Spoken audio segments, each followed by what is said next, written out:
Thank y'all for tuning back in to your favorite channel, Pelican Bay K9's giving it to you the way I always do. Fair and unbiased. Some gonna like it, some ain't, man. Y'all hit that subscribe button.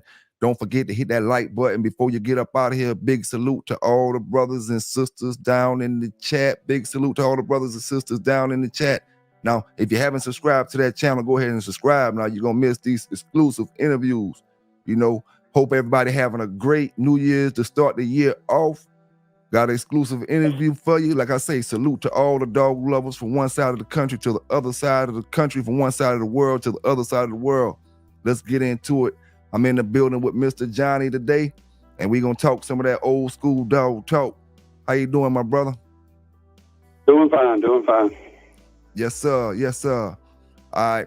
How your holidays been going for you, man? They've been going good. Everything had a good Christmas, New Year's. I'm gonna tell you a little bit about me. I had my father he had hunting dogs and he had to pit dogs too. That was back in the 50s when I was just a young boy. I remember seeing Mr. Wesley Truitt when he was a young man. But I was like about 10 years old or something like that. And but my daddy had some of the old J.M. Price dogs. You may see a dog way back there, Howard Teal's Jake. He was a Trice dog. Yes, sir. A Trice-bred bloodline. And I later, I took care of the dogs and all that, and they used to have shows back on my grandparents' property, and that today belongs to the Southern 500 race car track. They bought all that property from my family after my grandparents passed away, and so later on I got into as far as Mr. Teal was concerned, my father was good friends with him, and one of Mr. Howard Teal's uncle. He married one of my aunts, and he run a barber shop in my hometown, and so we knew him real well. And my first dog that I pit bull ever owned came from Mr. Teal, and I knew him, and also my father knew him good. And so what really got me on into the dogs was that last second show. Bass's Redboy was in, where he went against that female dog, and that's where I met the Jackson fella, and we became dog partners. And so we got our dogs started through two little Orby Copeland bred dogs. They were basically Hensel dogs that were obtained through Don Mayfield, and so we were kind of Mayfield fans for a good while. But I was more or less the silent partner, and because of my job and all of that, I stayed kind of out of the limelight. I went a lot of places, seen a lot of things, knew a lot of people in that 70s era, 70s and 80s, that time era. I knew and definitely all of that were in South Carolina. Yes, sir. Yes, sir. So that's kind of where I started, and we made two breedings, and Don would not let us make any line breedings. We bred one breeding off that Mayfield Sunshine dog, and another breeding off of that Mayfield Snake dog, and those turned out to be just some really exceptional dogs. Frank Jacobs kept up. We had little dogs. We didn't have big catchweight dogs. We had little small dogs run 32 pounds, 35 pounds, about the biggest we had. Might have went around 37-something pounds. And so, but dominantly, we had the small dogs. And Frank Jacobs kept up with us for a while there. He told my partner, he said, and I was standing there with him, he said, you won 29 shows. You won 29 shows with those dogs. And of course, as time went by, it's like anything else. It's like a winning football team. Over time, you start losing your older dogs and whatnot. And so, you ain't gonna consistently keep on winning like that. You really have to regroup and start again, and so on and so on. but that's where I got started. Right up there with old Redboy. I knew that Redboy dog really good. I saw all of his siblings. I know where he came from. I know about four versions of the. See that what they always miss out on is just the sire. Yeah. The sire of the Redboy. There's about 4 different versions on that, and the one that makes the most sense to me is the one. And I'll try to contact him and see if he'll have a talk with you. He goes under the name EWO on the Pitbull Bible database site. Yes, sir. Which I was a moderator on there for several years, and I've just reached about 6-8 months ago. I kind of dropped off, but I corrected a lot of bad pedigrees on that site, and made diligent, checking out pedigrees with the online sped, and then there's several other pedigree sites that I could go to, and I would pick you had a question on a pedigree.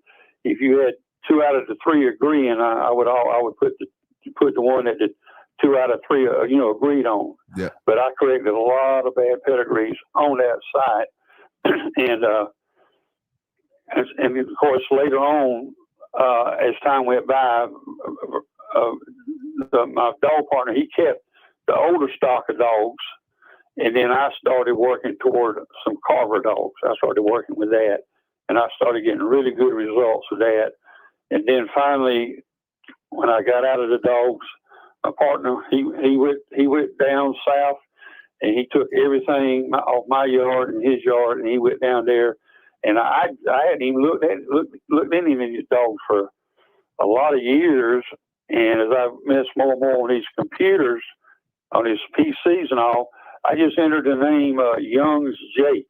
That was one of my dogs, Young's Jake. Mm-hmm. His pedigree come up, and I saw the siblings. I saw this and that. Reinterested in it all, because it's like an addiction to you. Once you ever get it in your blood, it's hard to ever get it out. Yeah. It's just something that's there. Mm-hmm. And I'll get to this other stuff in a minute, but we're trying to get a little history here.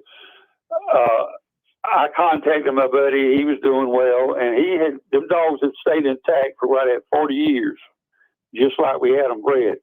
And a lot of people used them for the good or the bad, and there's some still being used today. But a lot of you dog men, if you get some successful dogs, they're not going to tell you where they come from.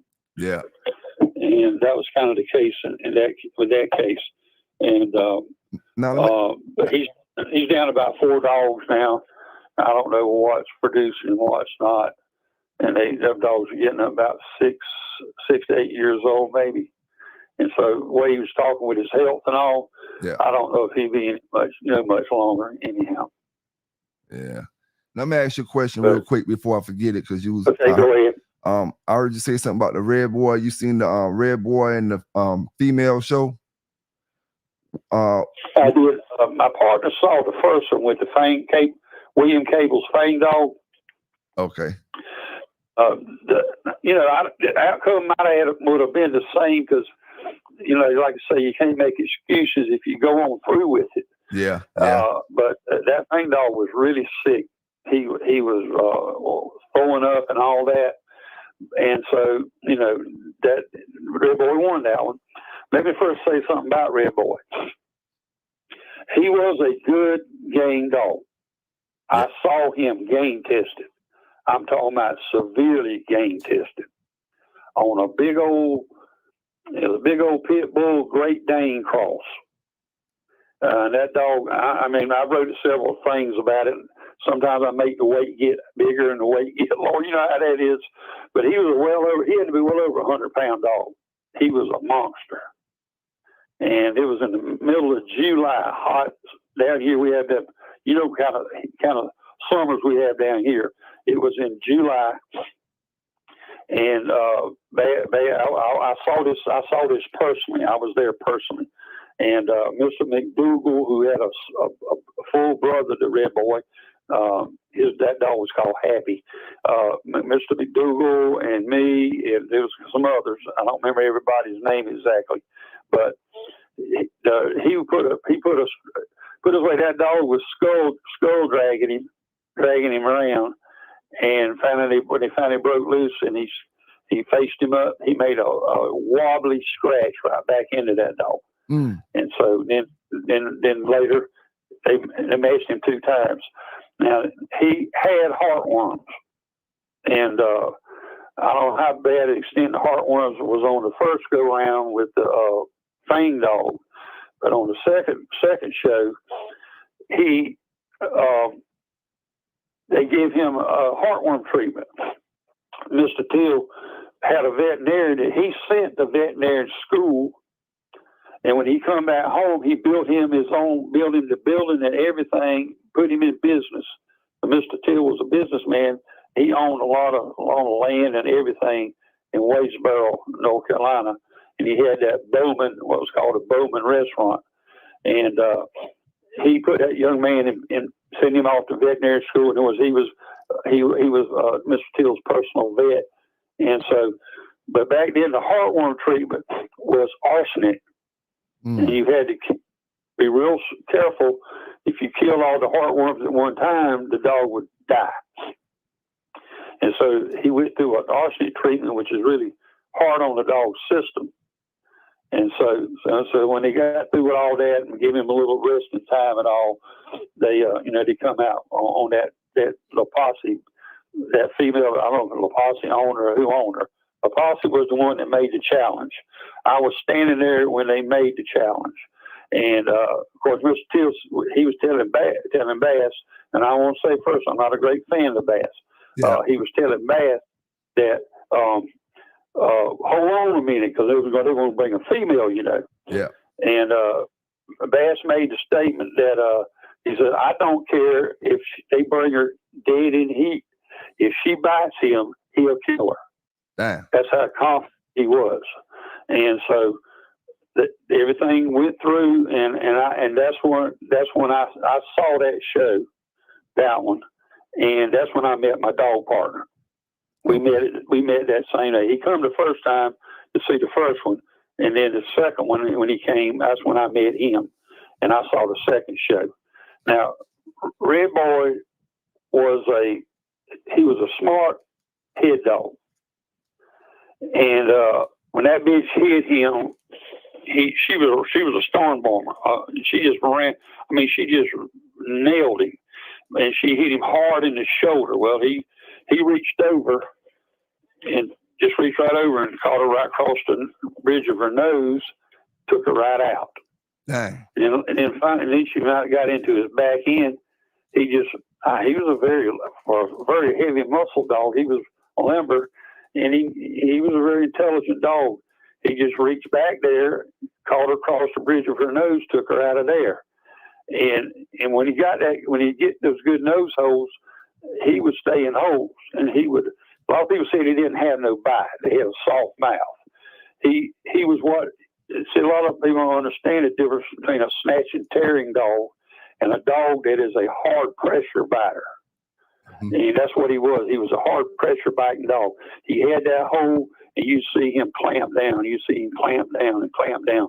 And he got a real good nose hole on that dog. I don't know how many minutes they were into the show, but she finally couldn't take it no longer, and she broke loose and tried to run. He grabbed her in the shoulder, but she tried to run, and they had a handle, and then she wouldn't scratch. But that's how that show went down. Yeah. And he, but I know let me tell you, I really want to hear the rest of the story. Oh yeah. I figure you don't want to talk about Redboy today. I got some more questions we can talk about Hank in a little while, but go ahead and tell me that Redboy stuff. Because there's a lot of excuse me, I didn't mean to cut you off. It's a lot of unanswered questions when it comes to Redboy, and so like you said, so many different stories, and everybody claim they know the stories, Yeah. First of all, the tramp dog that they say was the side of Redboy. Now that's the one that Carolina. I don't know if the PD Kennels fellas, they kind of want to run with that, and then there's some others as well. But the tramp dog, whether he was a sire Redboy or not, I don't know. He was a dog they picked up off the street. I think he was a brundle dog. Well, that dog was matched into Baker Davis's Boomerang. It might have been the first time Baker Davis matched Boomerang. He campaigned that dog through 8 years of his life. He was a grand champion. In fact, the last dog he went into was another dog of Mr. Teal's, was bred similar to the Redboy stuff out of some of that. Was his last show. And he was right at 8 years old at that time. And he won over that dog, Mr. Teal's. But that tramp dog, I never saw him. And I say, if you go back and find the old, maybe to find the whole listing on Baker Davis's Boomerang dog and the list of the opponents, you'll see one of them, or one of the early ones will be Mr. Teal. And I'm pretty sure that was the tramp dog that he used in that show. And but the other version is one that's like 35 years apart. Mr. Egan Skinner, which was a dog partner with Mr. Teal, a very good dog man his own self. He had some really good dogs. A lot of that Lightner stuff and all. Him and Dean Clemens had those. They had some of the red-nosed Lightner dogs from Hempfield, and they had some of the later Lightner bloodline that he started breeding later on. They had some of that, and they were trying to revise that bloodline. And some of the best of them got drowned down on Mr. Egan Skinner's yard. He had a creek run around behind his house when he lived in North Carolina, and so they got drowned. And then he later moved to Charleston and took what dogs he had left there.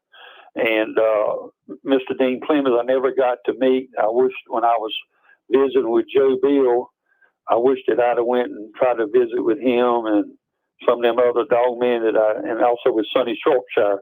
He knew some of them older dog men like Stidham and those guys. And I wish I'd have took the time to have gone and, visited with them and talked with them. But the version that Mr. Egan told me was that the Redboy dog he thought was off of Teal's tip.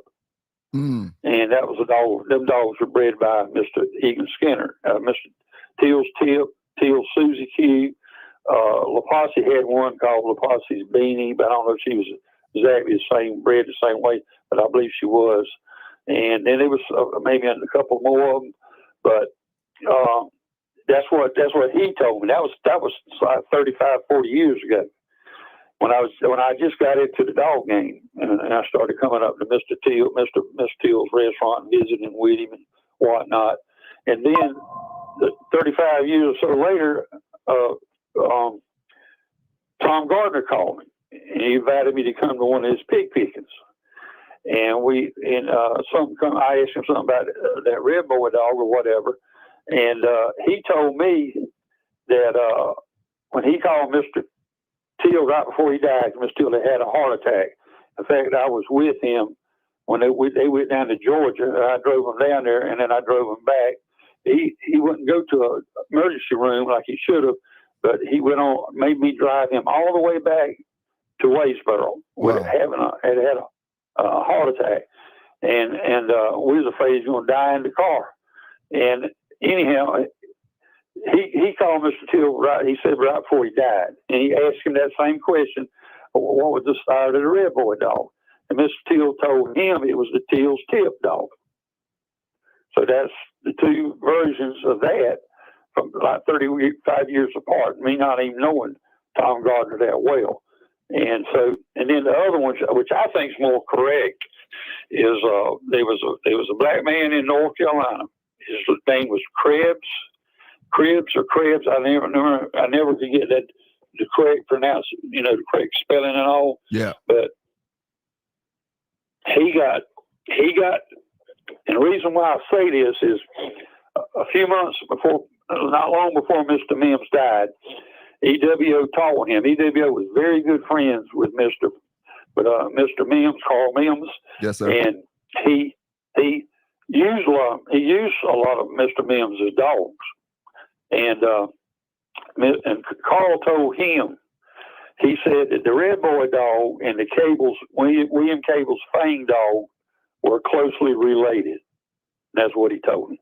Mm. So that takes you to the Cribs story. And there was a man named Stidham. He was a gamecocker, and he kept some pit dogs on his yard. And where he got them from, because Mr. Bob Hempfield he messed with a lot of game chickens too. He liked game chickens, and then he had that strand of red-nosed dogs that him and some of them other fellas, kept them bred intact. And he got those dogs that he got were straight Bob Hempfield red-nosed dogs. Being that he was a gamecocker, he was very strict on gameness. And he would take them dogs, the ones that he would keep and breed from, he would take them and test them hard and put them up. Now, if they didn't scratch during the testing, that was the end of them. But if they went through that testing, he would put them up, get them back out the next morning when it's all stove up, and see if they'd go again. And that's the ones he kept for breeding. And the Krebs fellow used the same method. And so a lot of those North Carolina men around there, dog men, a lot of times they used his dogs, but they never gave him no credit. Mm. And so the Stidham dogs, when you look at some of the Stidham pedigrees, you might find, I believe some of it's in that Fang dog, I'm pretty sure. But you'll see it goes back to Bob Hempfield's dogs. And then they maybe some of Mr. Cable's bloodline in there, and maybe some of there was another man named called Long, Long, Long. I used to know his first name. Maybe some of his dogs as well. But regardless, the dog was predominantly Hempfield blood. That's probably, to me, the way he looked. He didn't look like no Kobe dog. My dogs were Hensel dogs with heavy Kobe breed in them. The first dogs I had, they looked like Kobe dogs. They were white brindles, red brindles, whatever. They come patch colors. They looked like Kobe dogs. Redboy does not look like a Kobe dog. He never looked like a Kobe dog. He looked more like a standard, like the old Pete Sparks's. He used to have a dog image he put on his magazines. That was considered a perfect confirmation look of a pit bull terrier. So see, bull terriers, they're not bulldogs. They're bull terriers, and that's the dog. He looked similar. He looked like that type of dog. He was long dog and a heavy muscle dog. But I think that's what he was. Even though we won't never know the real truth on the sire, because everybody's dead. Yeah. And everybody has their version of what they were told. Just like I just gave you two versions here. And Mr. Krebs, the Krebs, he's no longer living. That would have been the man to have talked to. And so. Yeah. So that's probably where Redboy, we'll never really ever know. No, you're right about that. You're right about that. You take that bow dog, and I'm not talking. I said I argued about it on that site, because some dog men had stated they put a pedigree on that bow dog, on that Bob Finley's bow dog. Yes, sir. They were saying that the Lapasi had told him that he was out of the Bullet 2 or Bullet 3 dog or something like that. I ain't talking about the bottom side. I'm talking about the top side.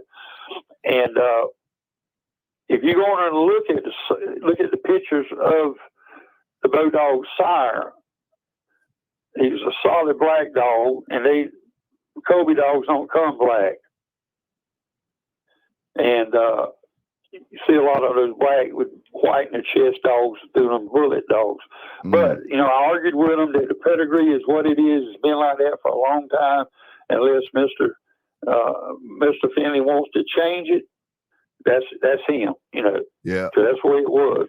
Mm-hmm. And I said, you can't go in there and change the stuff, because unless you talk to the owner and see what he wants to do about it, and see.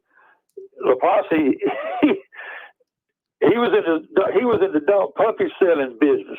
He was not a dog man per se, as a lot of the fellas you talk to. Yeah.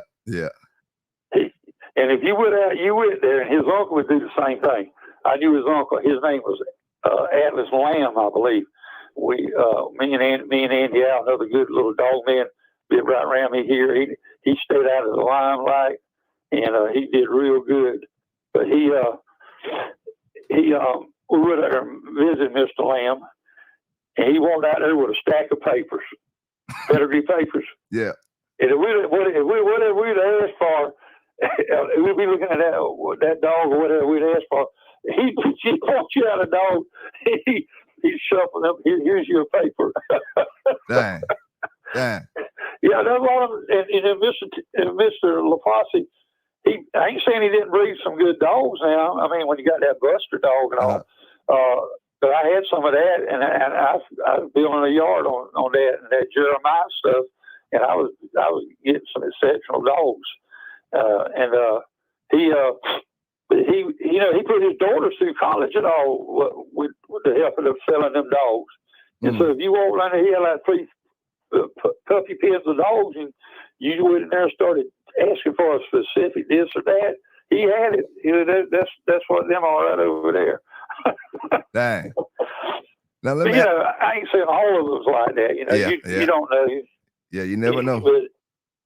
But I just know, I do know there's a guy here in Hartsville, South Carolina. This was back in the 70s. Now you had Mr. Gainey and Mr. Truitt and all them fellas. Mr. Truitt, they still loving they still loving Mr. Truitt stuff on my side of town. Yeah.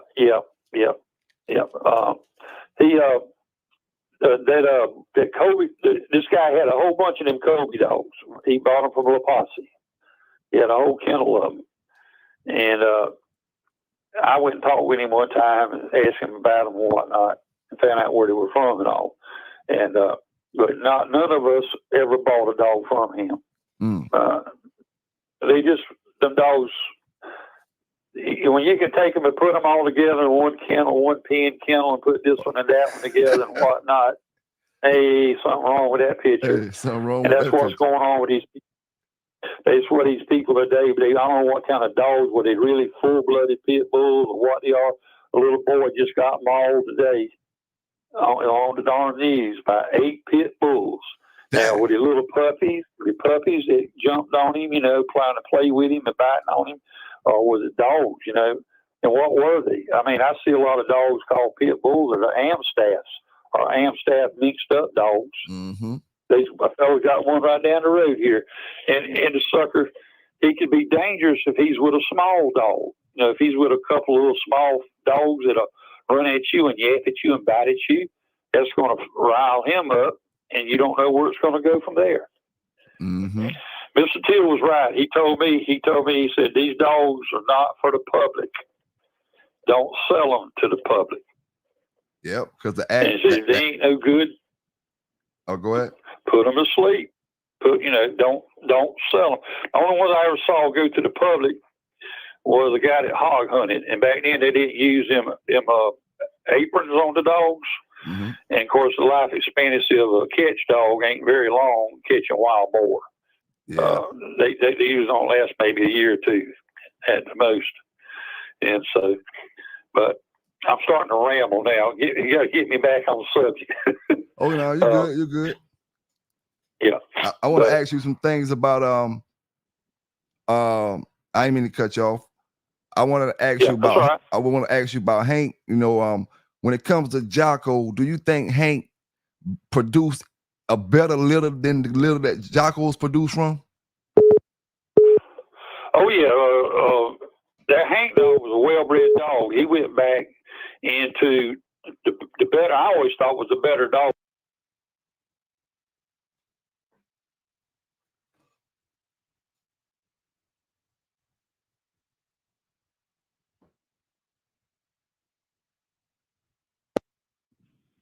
Everybody still there? Yes, I'm here. Oh, sorry about that. It was like Stockton's Liz. I think that Womack Mert dog was in there. Some of them dogs. I always thought them were the better dogs he had, and of course he used a lot of other people's dogs. You got to remember, Don Mayfield wasn't no young guy.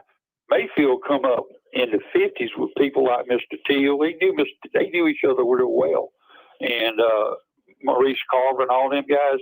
They were like the 50s, more or less 60s. Even though they did do some of them did some stuff on into the 70s and maybe 80s, but they were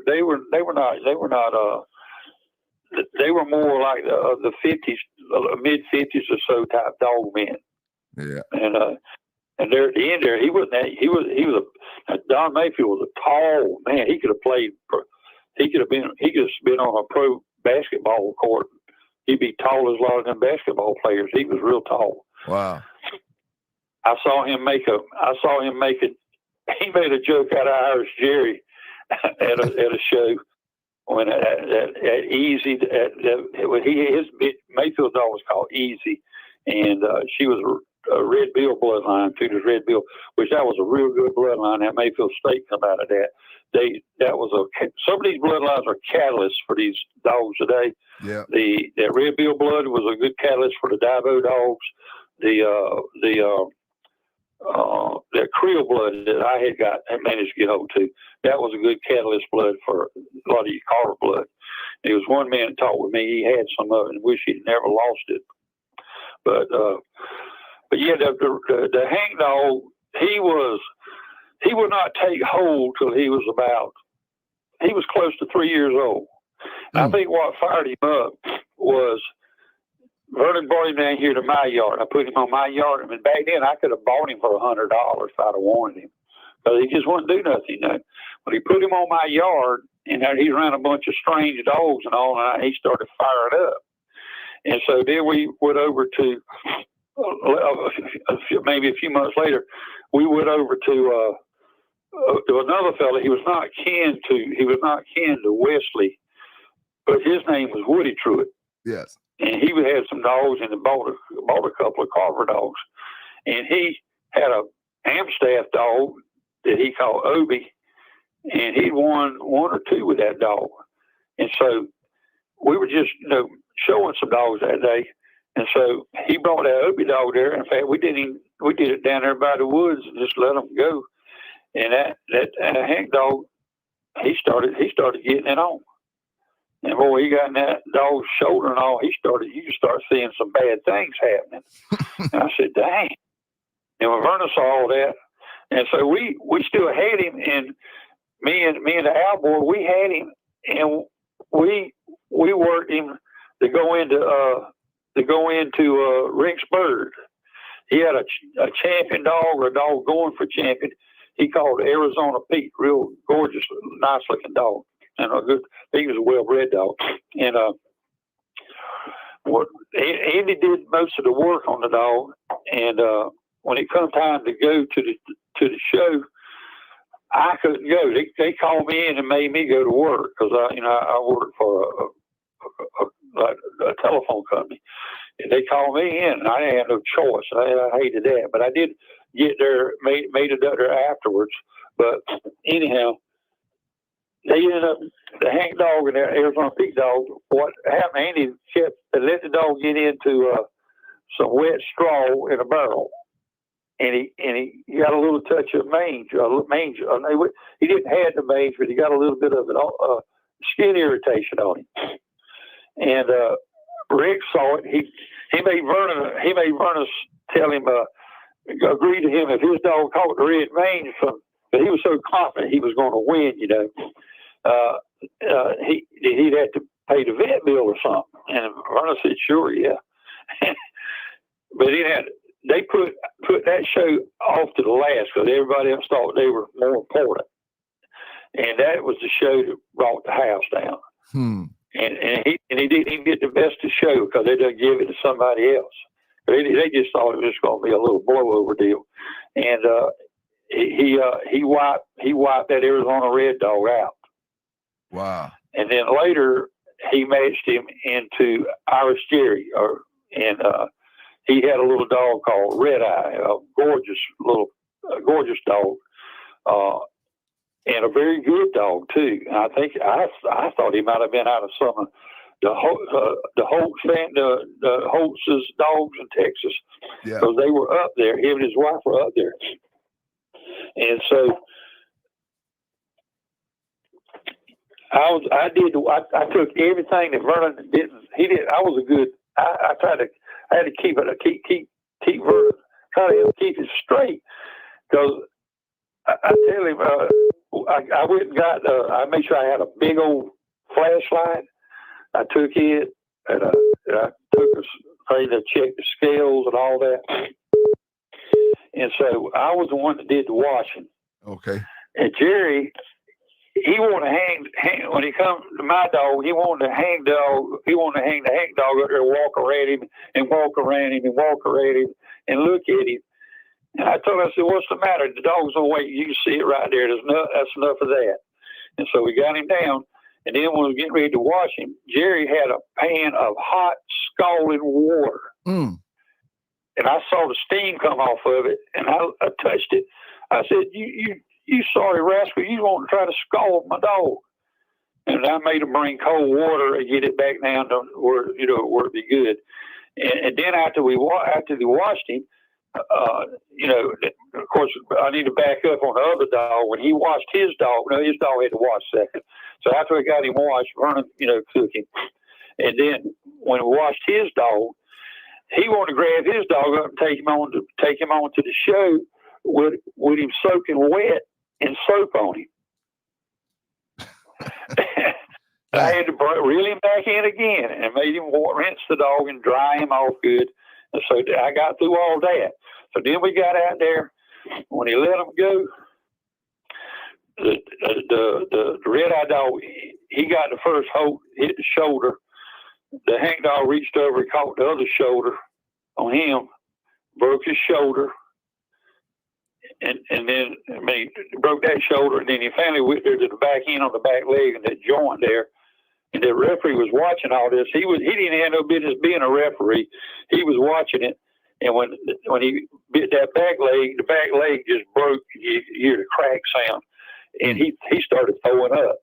Dang. Yeah, he got.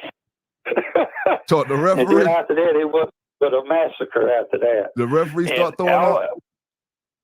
Say what? The referee start throwing up. Yeah, the referee started throwing up. And then after all that, they kicked the lights out. The generator all of a sudden just went off. And then I cut my light on and kept the light on the dogs. And make sure Jerry and them tried to keep the dog or do something to him. And so they realized they could. And I had a good bright light, a big beam light.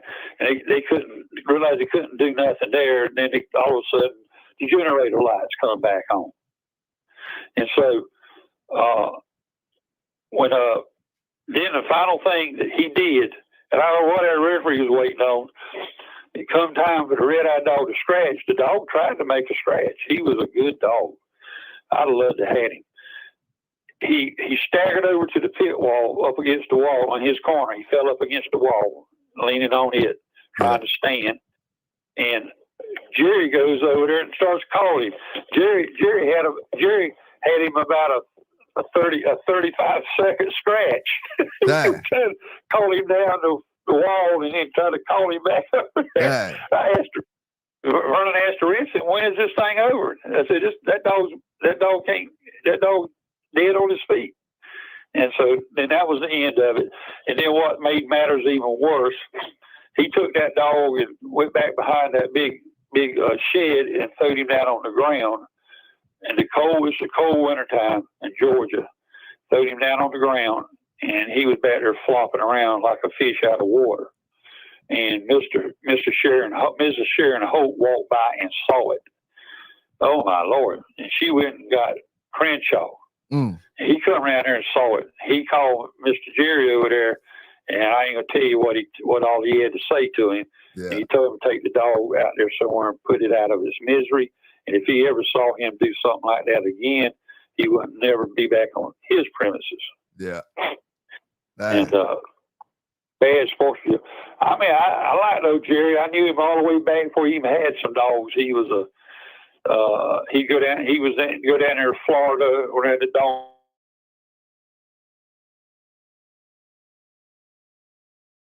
Nelson boy was a stocky, strong guy, and Jerry was going to finger wrestle with him, and he started finger wrestling with him, and Nelson broke his finger. Dang. Yeah, you know how it is around some of them things. Some of them back then things were a lot calmer than they are now. Yeah. And they when something was going on, they were very, very quiet. There was no screaming and hollering and carrying on. Well, I tell you about that bad event down there, and with that termite dog down there in Elizabethtown. Man, I spent a cold night in them swamps. That was a bad trip there. Mm. And what happened was they were all screaming and hollering, and the people up at the front, they were like 2 miles up there on the main road. When I drove in there, I had my window rolled down. I could hear them all the way down there in the woods, like a football game going on. I said, "Dang!" And in fact, we parked our car about a half a mile back in the woods from them, and walked down there. And then when they broke loose on the Nate show with termite, I told my wife we got to. Anyhow, I didn't make it. She did. Things didn't turn out too bad after all of that. But I told that sheriff I would never ever go back to. You never see me in Elizabethtown again as long as I live. Yeah. And I ain't never been back, and ain't not going back.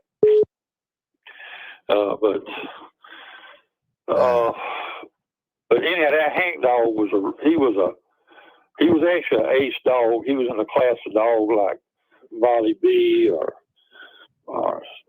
some of them real super dogs. And he did not look like them dogs of tan. He was about I think he measured around 38 pounds. Mm. He was a long, wiry, skinny built dog, and he had real black eyes, and he was a buckskin with a little white streak through his nose. I think he might have had white stockings on his feet and all. But he was only bred, as far as I knew, he was only bred 2 times.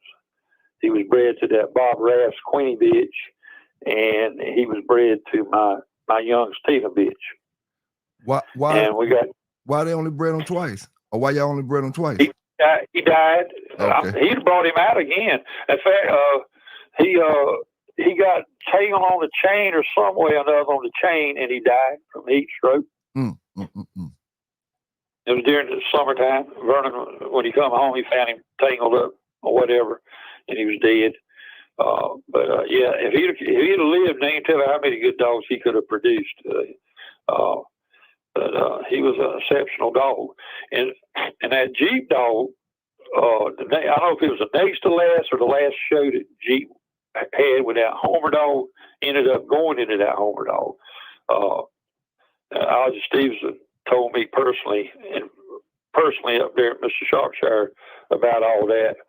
And of course, he was not a young man then, and he started crying. That thing bothered him even to this day. What he did to his Homer dog. But I saw Jeep go 2 times.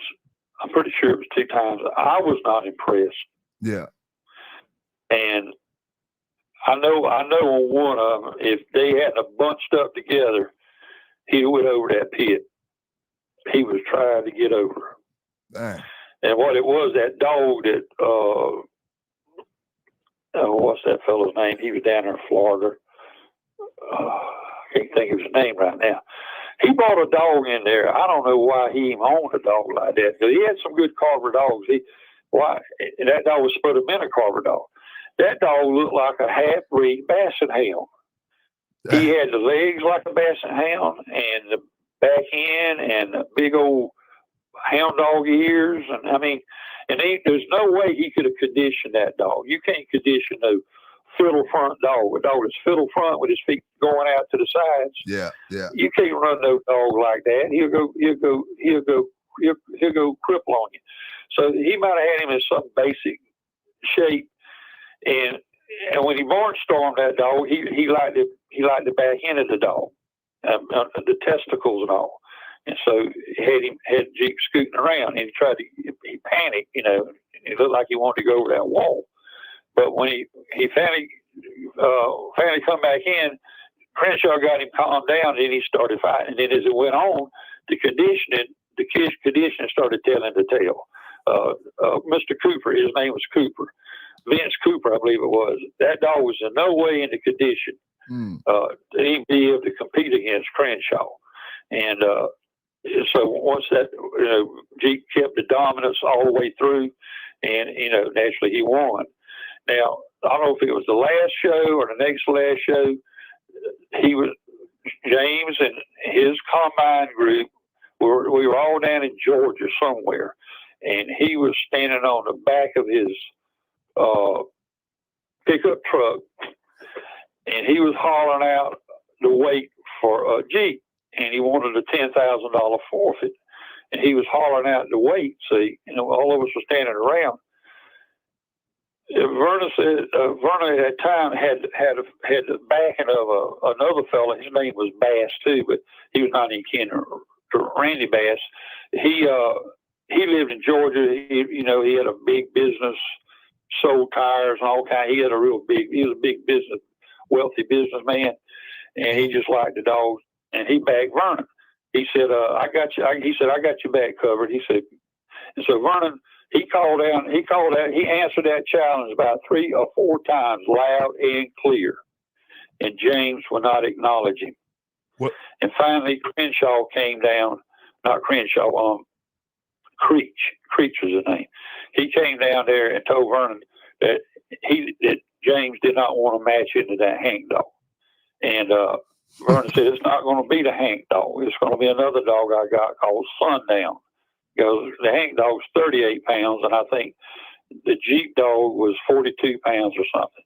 He says, "I got another dog. That's the dog I'm going to use." But they would not make the match. He made the challenge. The challenge was answered. He would not make the match. And so there's a lot goes on that people don't know about back in them 70s and all that. A lot of what's told today, unless you actually there and see it. You're right about that. As tales get told, that Miss Poohall Red dog, she was a very good dog. She, Irish Series Poohall Red. In fact, you know, I got the pleasure of whipping Jerry twice. We got him with the Hank dog.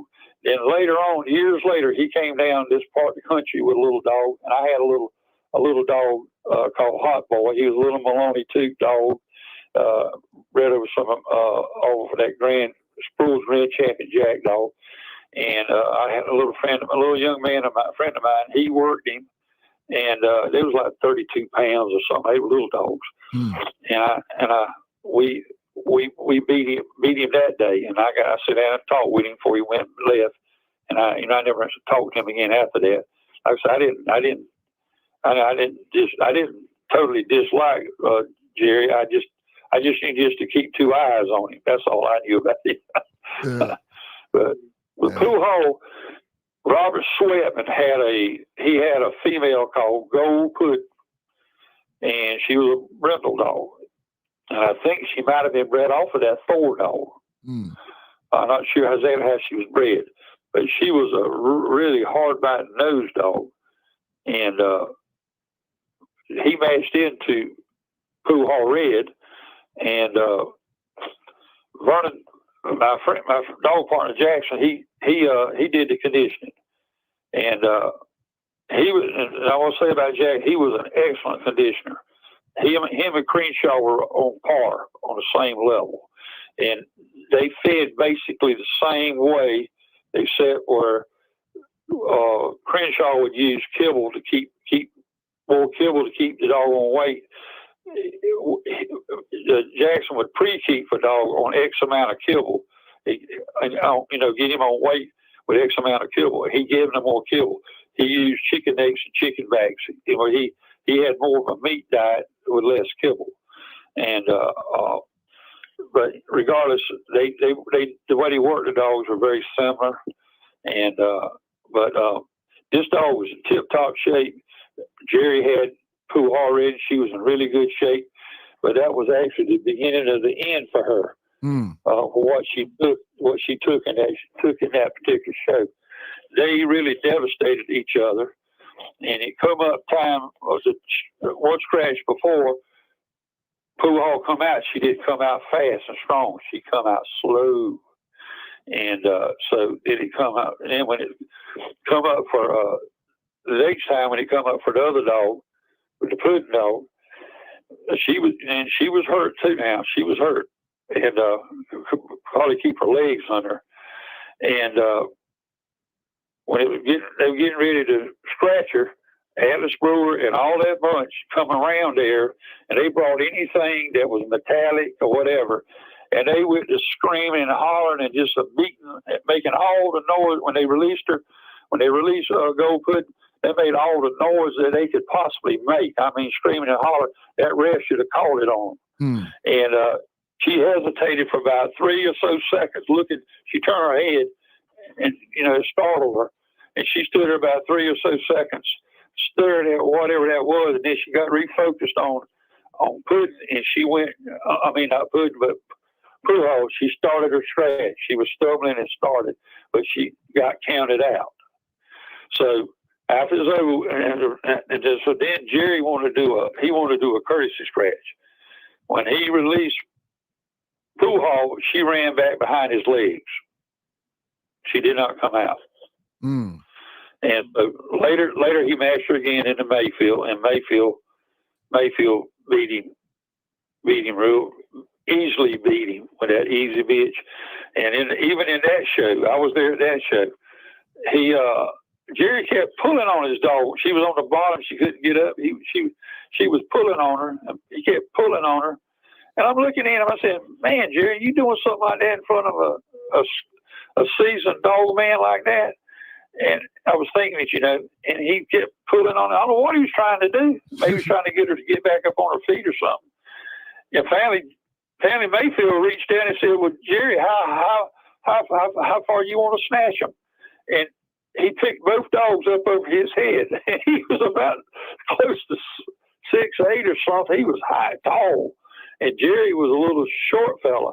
And he was jumping up and down. No, I won't do that. I'm going to put him back down. And he put him back down. And, of course, she lost.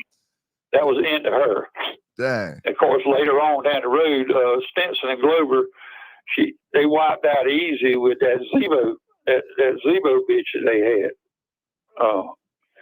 And that's an interesting story in itself. But anyhow, I'm not trying to talk bad about. I'm not really not trying to talk bad about dogs. I'm just telling you things I've seen. But listen, we had quitting dogs too. We had dogs quit. All our dogs did not win. Oh yeah, they got beat. And but there's a lot of them. They were trying to make reputations for themselves, and they want to hide that stuff. And I was thinking, well, I mean, maybe you won't bring. Maybe that particular incident you might not bring that up, but anyhow, you really had to be there to really see some of that stuff and what goes on. And listen, I believe, to me personally, and I have nothing against Katie Marlowe. I know her real well. I knew her well. Now she told me, of all this was back in the 70s. She had started her own registry. I don't know if Carl Mims took it up or not, but she started her own registry, dog registry. She run a business, rented out, trailers and things. She had a trailer park, and she rented out trailers and whatnot. And I was in her trailer. I'd visit her, and I was in her trailer. She was in a real good mood, and we were talking and all. She said, "I know how to." She said, "I finally run down the breeding on that Redboy dog." I said, "You did?" I said, "That's interesting." And she looked like she was getting ready to tell me, and then some people drove up, to look at the trailers, and she had to stop and go do that. And then when we found out we were out there on the dog yard, she didn't ever bring it back up. So that was the closest I come to hearing her version of it. And but let me tell you about Redboy.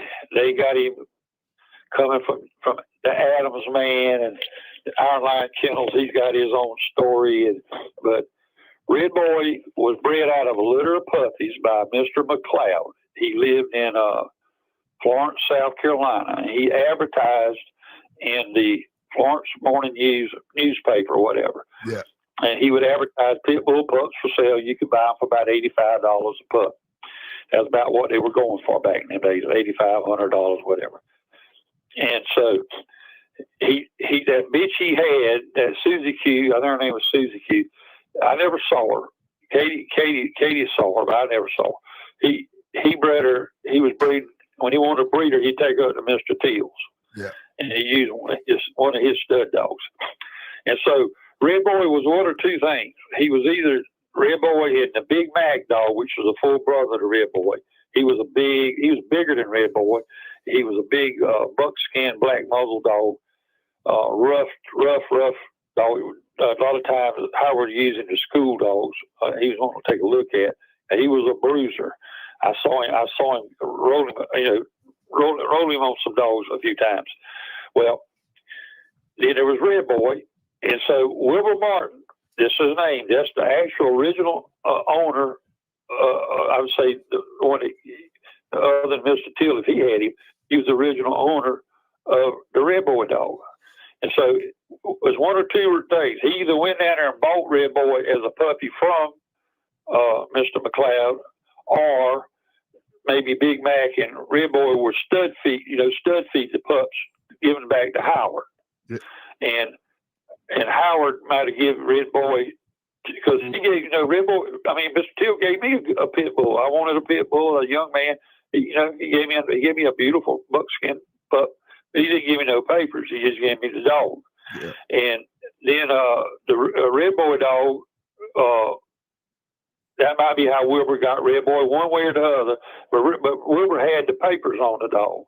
And I'm sure he never would give the Bass out the way Bass finagled him. Because he did not, I didn't know all that till me and my Andy, I went there and visited him some. We visited him several times, and I think Andy bought a couple of dogs from him.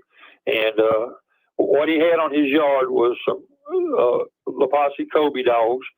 He had some of that La Posse Tiger Jack, or I always want to call him Carver's Tiger Jack, but La Posse owned him, that Tiger Jack stuff. And he had some bullet dogs, some of them too. And then he had Redboy. He had Redboy, maybe he could have been anywhere from 14 months to, I don't know how many months old he had him, maybe 18 months. But he bred him. And I own one of those bitches. He bred Redboy for Bass got him. And he bred him, and in fact, one of the dogs that we lost a hard match to, me and Andy Al, when first dog we tried to do, it was really an outstanding dog show. Was the dog I had was called Young's Liz. She was off of Redboy and had a bullet bred dog, and the one that Rowell had was a male to that breed. They were black dogs, black and white dogs. I forgot. I don't remember what he called that dog, but that's the one he used. And then later, let's see, they were trying to. When you get married, you start wondering. They were. If you go to the Pitbull Bible database, actually sometimes you can enter the name and put APBT. And sometimes it'll pull up those pedigrees online, and also on the I used to call it California Jack site, off of his site. It'll come up. But I listed all the siblings of the Redboy dog, all of his siblings. I had one of them, a full brother to Redboy. Some of them came red nosed like him. Miles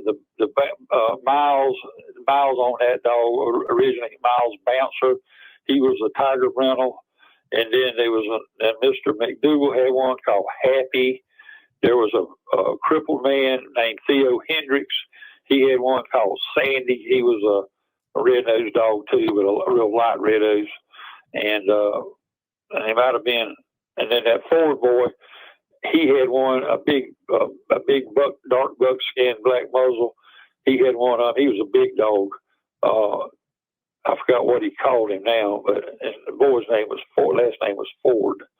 And I saw the Happy dog at the same time we did the Hank dog. They brought Mr. McDougal brought that Happy dog over there, and that dog, he was blind. He'd gotten on somebody's pet, and Mr. McDougal hit him behind the head with a 2x4, and it blinded him. But I always liked him. I always liked him overall out of all them dogs. I just liked the smaller dogs, and he was a good-looking dog. They rode him stone blind, and he can get it on. And when they'd scratch him, he'd smell for the dog. He'd run into the side of the pit and smell for the dog. And the whole time I ever heard Bass say something like he said, we're probably going to hell for doing something like this to this dog. Dang. So they were gang acting dogs, and no question about it. The reason I didn't use any of them was because I already had the dogs that I had. They had good air. Those particular dogs. Katie started really heavy inbreeding them off of Redboy. Mm-hmm. They had good air, but they didn't show a lot of mouth. I ain't saying every one of them was like that, but they weren't showing any mouth. And they didn't have, when you'd walk them, they didn't have that strong tensile pullage strength. Yeah. And some of them dogs that I had were the same way. They had tremendous air, but they didn't have, and agile and all, but they didn't have that real strong tensile strength. But when I got some of them Carver dogs, man, oh man, I thought I'd got hooked to a doggone diesel engine. Them things were super powerful dogs. And so I never used any of them, messed with any of them. And of course, Katie sold a lot of them and so forth. But like I say, all the siblings I saw them all. There was a female, but she was cold. And Miles, his name was Lewis Miles. He shot her. He didn't keep her. And then so all the thing that was left, I believe, was those male dogs. And they were listed. I wrote maybe 2 or 3 good articles on all of that on that Pitbull database site. And but Wilbur Martin was the actual owner of the Redboy dog, and Bass ended up with him. And of course, then Bass, but he might have never did all that he did if Wilbur had kept him. But Bass, did what he did, and of course, Katie carried it on from there. Yeah. But Katie and Bass, they were partners there for a while. And then another reason with the Redboy dogs was anytime the ones that I'm not naming every one of them. I know some of these fellows are hardcore Redboy dogs, but everyone that I saw in top competition. Yeah. Where you had a bad dog on the other end. It was real end up. I ain't talking about the crosses. I'm talking about just the real inbred ones. One of them was Frank Jacobs. He had one. I think she was a champion, and she matched into that Face dog I had. And Face killed her in about 2 minutes. It was over with. And then he come back with a hybrid cross, and I mean that dog was bad. Frank come back with a dog. I don't know where they got that dog from, but I think she might have been off maybe that Bose dog, and maybe some of that Redboy cross he had. And she was a monster, and Andy did the work on the dog. Was out in the PD swamps, and was using generating lights like that, and he was nervous, and he hadn't got the collar off the dog. He hadn't realized he had the collar on, and he was telling them, let my dog get her eyes adjusted before I bring her over in the pit. Then he realized he had the collar on her. She was leaning over the pit. As he got the collar off and had her almost in, they turned loose their dog. And that dog got a vicious shoulder hold on the face bitch and slammed her head up against the wall to where she could. I mean, it just totally just idled her, almost knocked her out. And so she was just shaking to carry on with that dog. I said, well, Lord, it's the end of this. And she, I don't know how she did it. She got up on her feet and she pulled her shoulder out of that dog's mouth. Did her turn and went right back up. I thought she was going to go into the back legs, but she wouldn't do that. But she come around and went right up in that dog, where that dog's throat touches the chest bone, breastbone, or whatever. Pushed her right back up in the corner, and she brought it together. And that dog just leaned its head over like it went to sleep, dead. Damn. And so that was two there.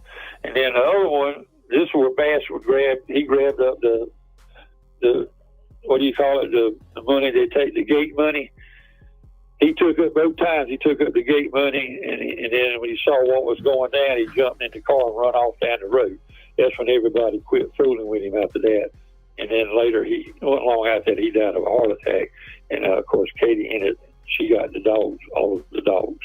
But one of them was a bitch Katie had called Mouthy, and she went into Rage, that Rage dog, Johnny Johnson's Rage. That lasted about maybe 3 minutes tops. And it was over with another kill. And then the other one, of all the dogs the Bass decided to try was Molly B.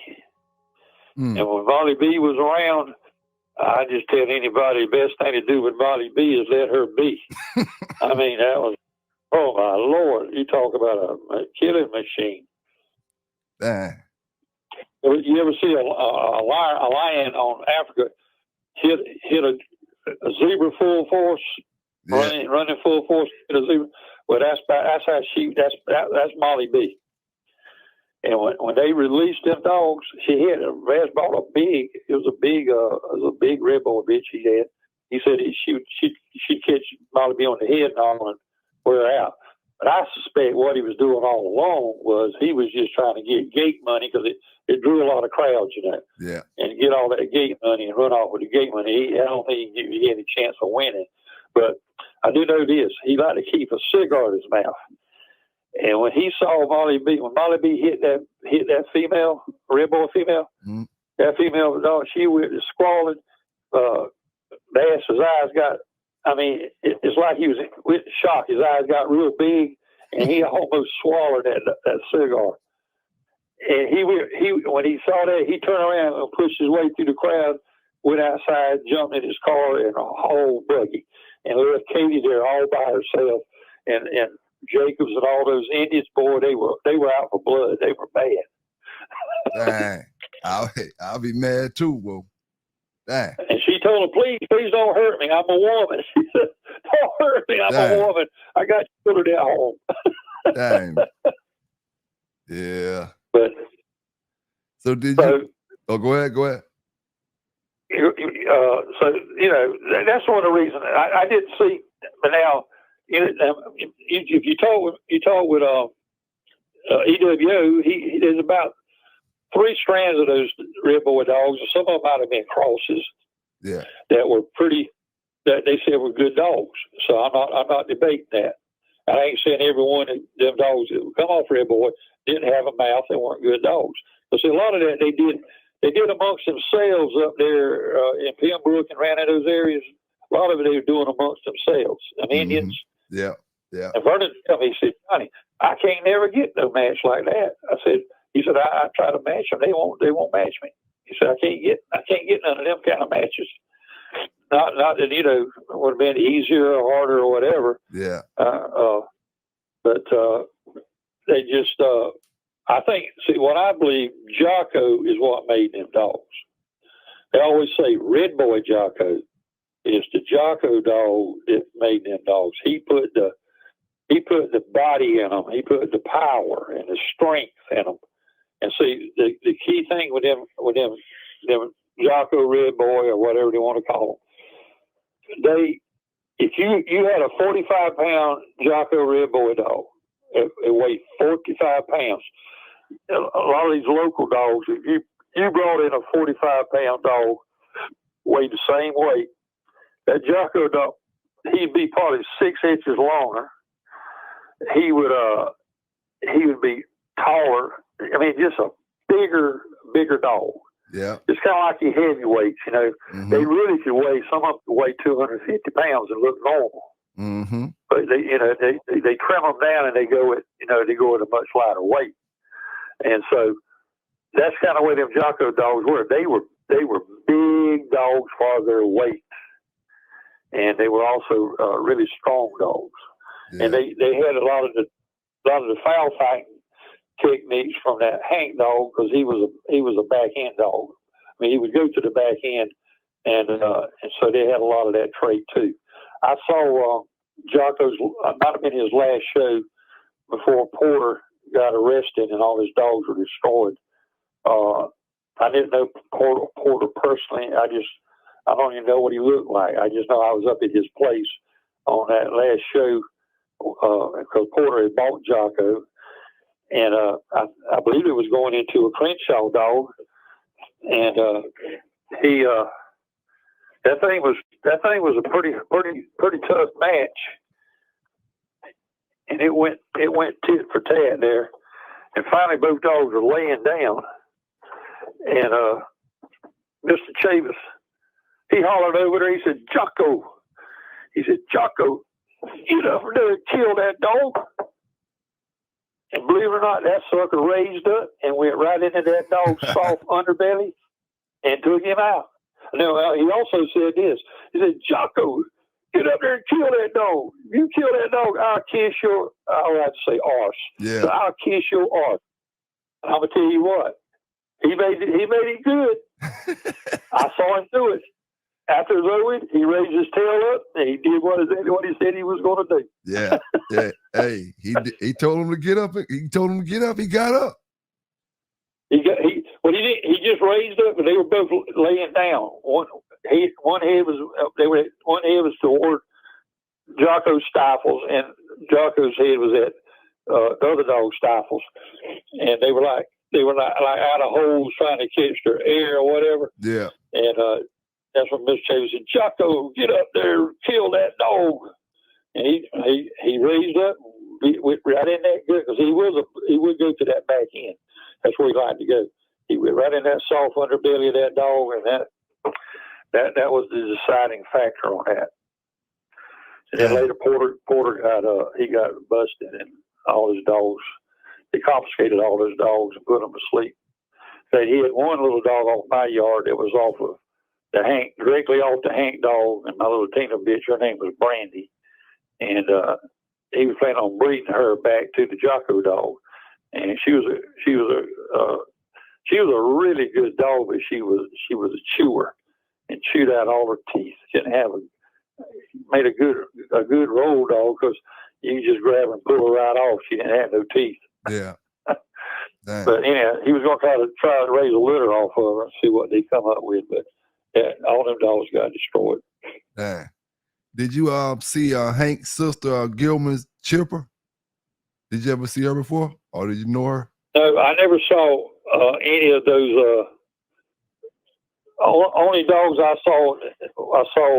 I think it was maybe. I saw the Easy Dog. That was down. That might have been out in Mississippi. I'm not sure there. The other one was in Texas. I saw one there. But I never saw. I did see Mr. Gilman himself, but I never really got to talk to him. I saw Maurice Carver. I shook his hand, spoke to him, but I didn't know none of them. You know, I was an outsider. They didn't know me, and I really didn't know them. And a lot of them told me they ain't gonna talk with you too much, or they don't know who you are. Yeah. But I saw Gilman. He was a big man, Gilman was. And I saw Don Maloney.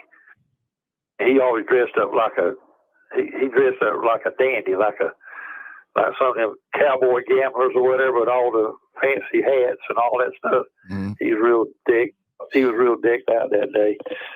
And I see there was another one. I did see Stinson and Glover when that show went down on that last show with that Easy Dog. It's an ironic story on that with Mayfield. Mm. Mayfield, Leo Kennard matched into Alonzo Pratt. And Alonzo was using his Mike dog, beautiful dog. Vernon saw him and he knew Alonzo.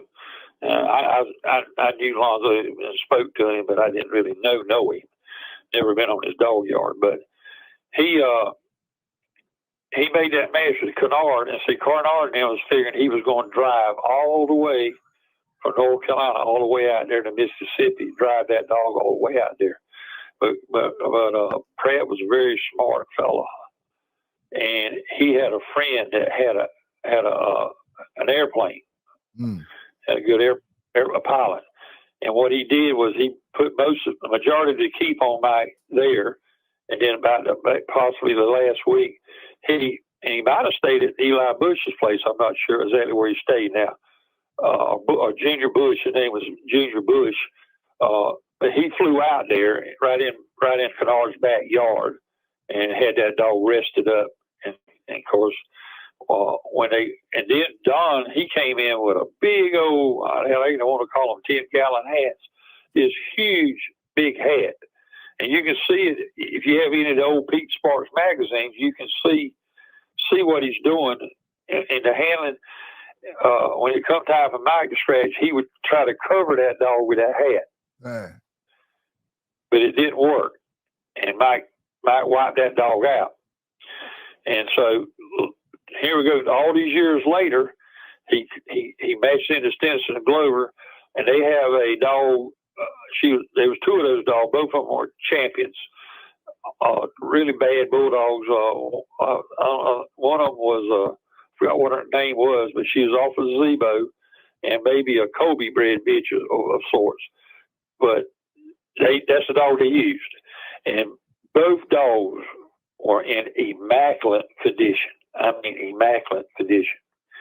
And but the problem with Don's dog, she liked that front end, and that's you don't go into a Pratt, Alonzo Pratt dog back then that just wants to do the front end. Yeah, you better have something that eat that head up, and maybe go to the back end. You don't want to trade. He has devastating back dogs, and that's where they love to live. And they'd go up their eyeballs in your dog's chest. Well, that's what happened. They went together, and they were in tip-top shape. But as that thing went systematically on, and it didn't go a real long time, that I remember, but that Zebo bitch just slowly bit that Easy bitch right down in the floor. She just bite right on down in the floor, and she lost. So it was kind of ironic, that Alonzo beat Don them with the Mike dog a good many years back, and then here it is later on, another one of Alonzo's dogs beats him again, beats Mayfield again. Dang. Yeah. Oh, good old days, man. Good old days. Oh, yeah. It'll never be like it was. There was a fella called me a while back. He said he was going to do something. And then he called me back later within a day or two. And his dog had got ear bites. And they won't know whether they ought to go with the dog. Mm. I said, no. I said, because he made the mention that when the vet put the drops in the dog's ear for the infection. Yeah. So I think they'd already give the dog some ear bite powder and all, and the vet didn't see the bites, but he saw the infection from the bites. And so I said, you just ante up, pay that forfeit, learn a lesson. I said, keeping the ear mice out your dog is part of the conditioning. Yep. Here's something a lot of young fellows would ask me. They want to ask me about questions like that, about conditioning and all that. One thing that I tell them is, if you're going to use kibble feed, you got to do it. If you read real closely between the lines on James Crenshaw's keep, he always arrived at the site 30 hours prior. Notice the 30 hours. Mm-hmm. And so if you do the kibble, you got to on the rest days, you got to cycle that dog out on a 30-hour cycle up to the weigh day. You got to count backwards. Yeah. A lot of these dog men, and you got to stop and think, when you feed your dogs every day, you generally feed them at a certain time. You feed them one time a day. Well, when you start working a dog, you're even from the very beginning, you are no longer feeding on a 24-hour cycle. Yeah. You're no longer doing that. And the longer the keep gets, the longer the feed gets further out. And then being as kibble too, it stays in the dog longer. And so that's when you have to go to 30. Now there's some that say they perfected a raw keep, and that's great. There's always something to learn. The raw keep, you could probably draw it back to maybe 26 hours to be safe. Yeah. Because the food's going to pass just straight raw food is going to go through faster. But what a lot of them would do is they would put the dog on the rest days. They would put the dog back on feeding him once a day, like 24 hours. And by the time they get around to showtime, they ain't going to be able to clean that dog out, and then the dog runs hot. Yeah. So they think it was something else. But the dog runs hot. If they got anything in their guts, it will cause them to run hot. Hey, Mr. Johnny, And hold on. Can you hold on for a split second, Mr. Johnny? Yeah. Hold on for a split second. Yeah.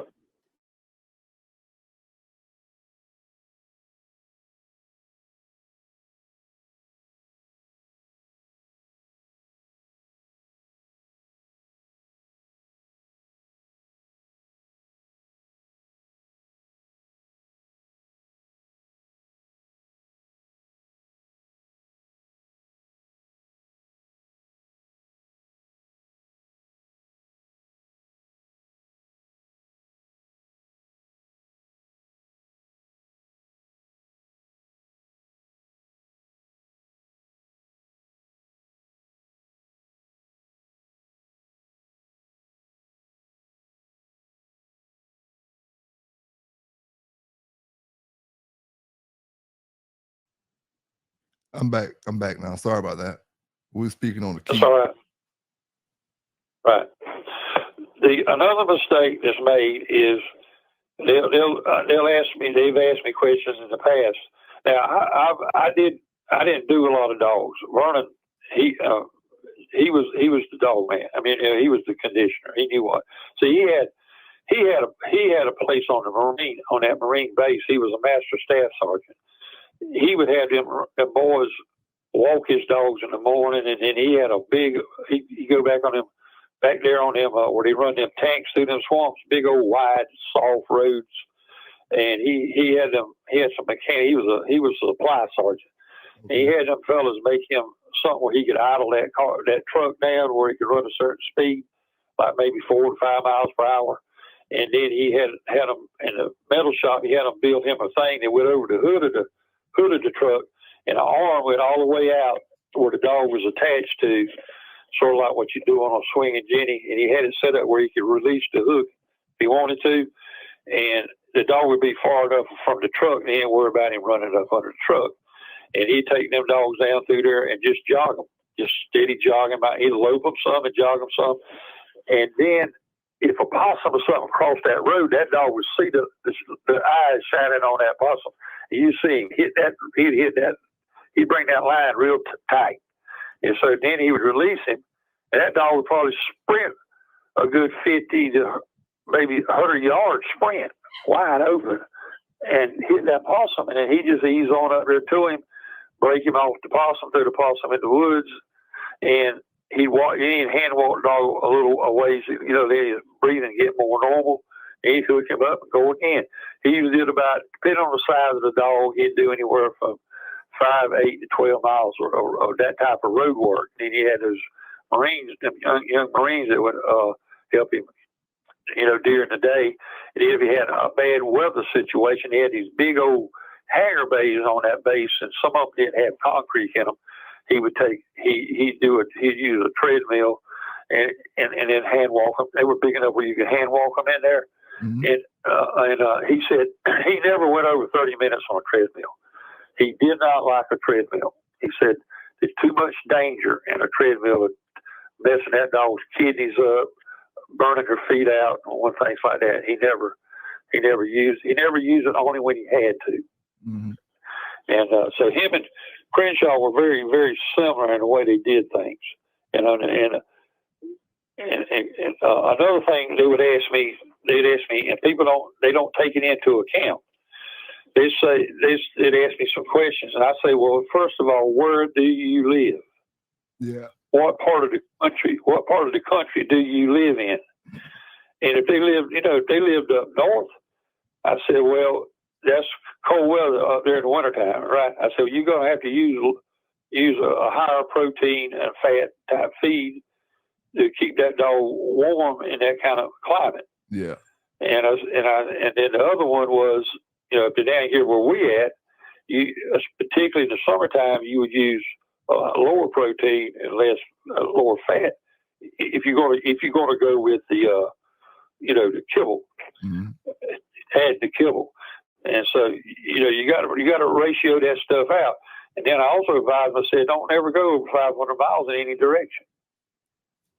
Because if you go much further than that, and the dog travels, a lot of them dehydrate. Yeah. If you drive too far with them, they'll get dehydrated. Mm-hmm. And so I would tell them that, they think I was crazy. And they probably found out the hard way, though, if they ever had it. Got in that situation. Yeah, and see, around here, and the other thing I would tell them about is what kind of bloodlines you got.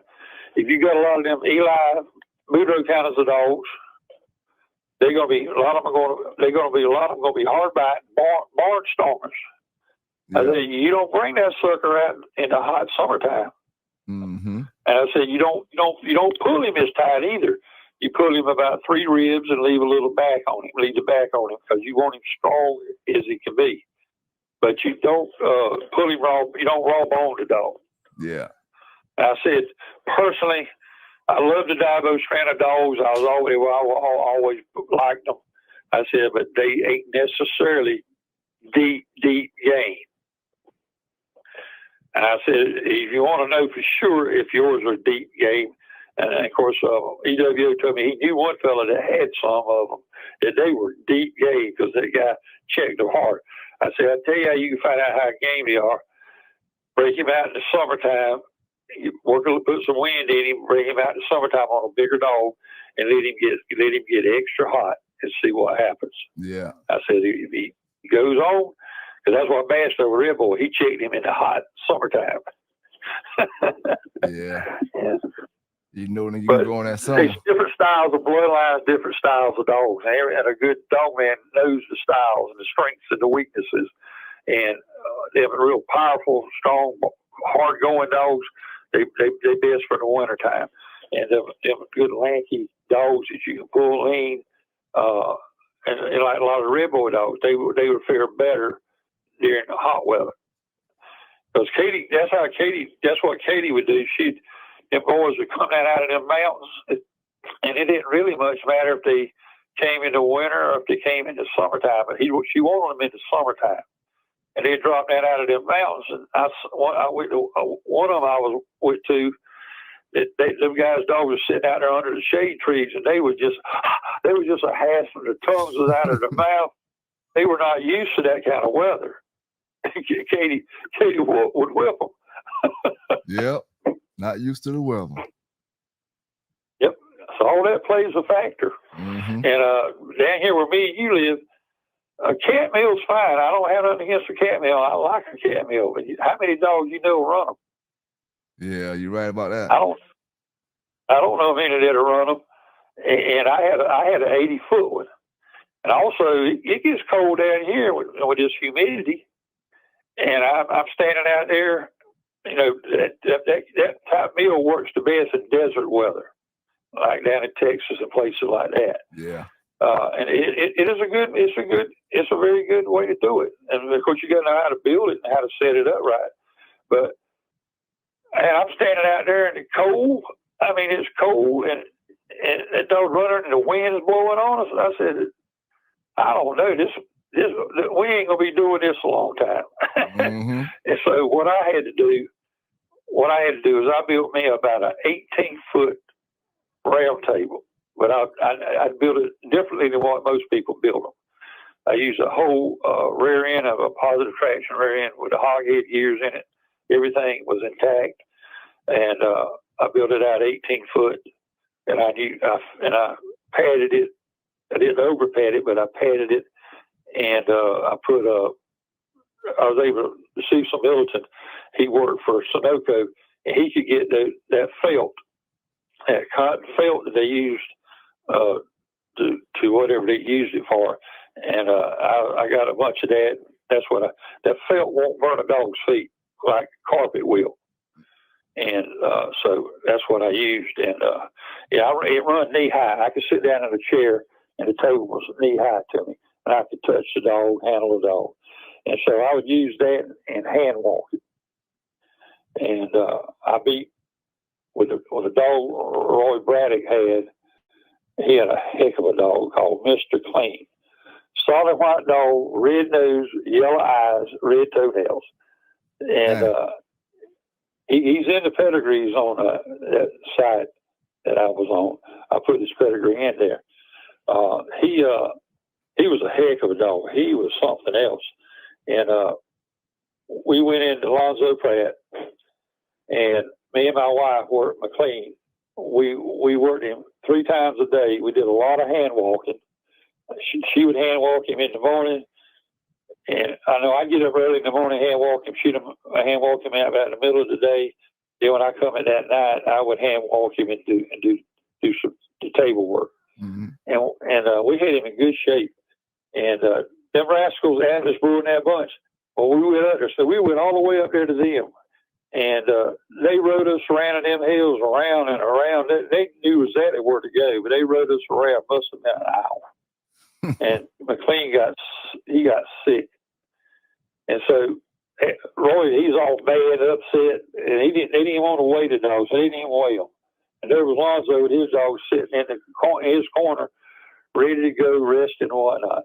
And with all that, when Roy was bringing McLean over into the pit, he turned loose on us, and he got a good chest hold, and it looked bad. And then that old McLean dog just reached over there and caught that dog by the nose, pulled him out.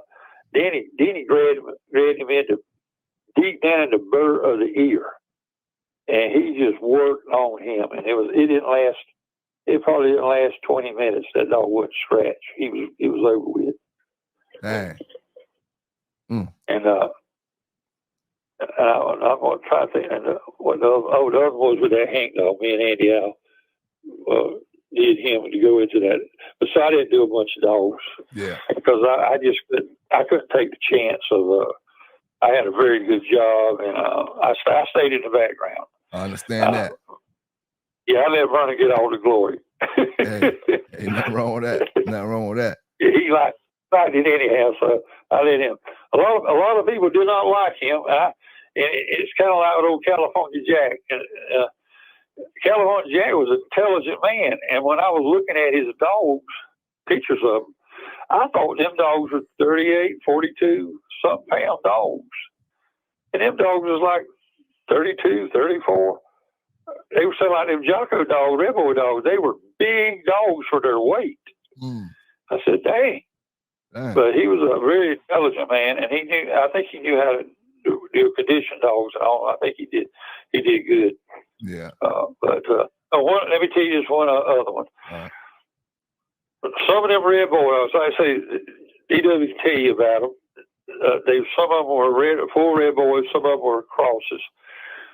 Some of them red boy dogs supposed started showing up with a mouth on them and tough hides. Well,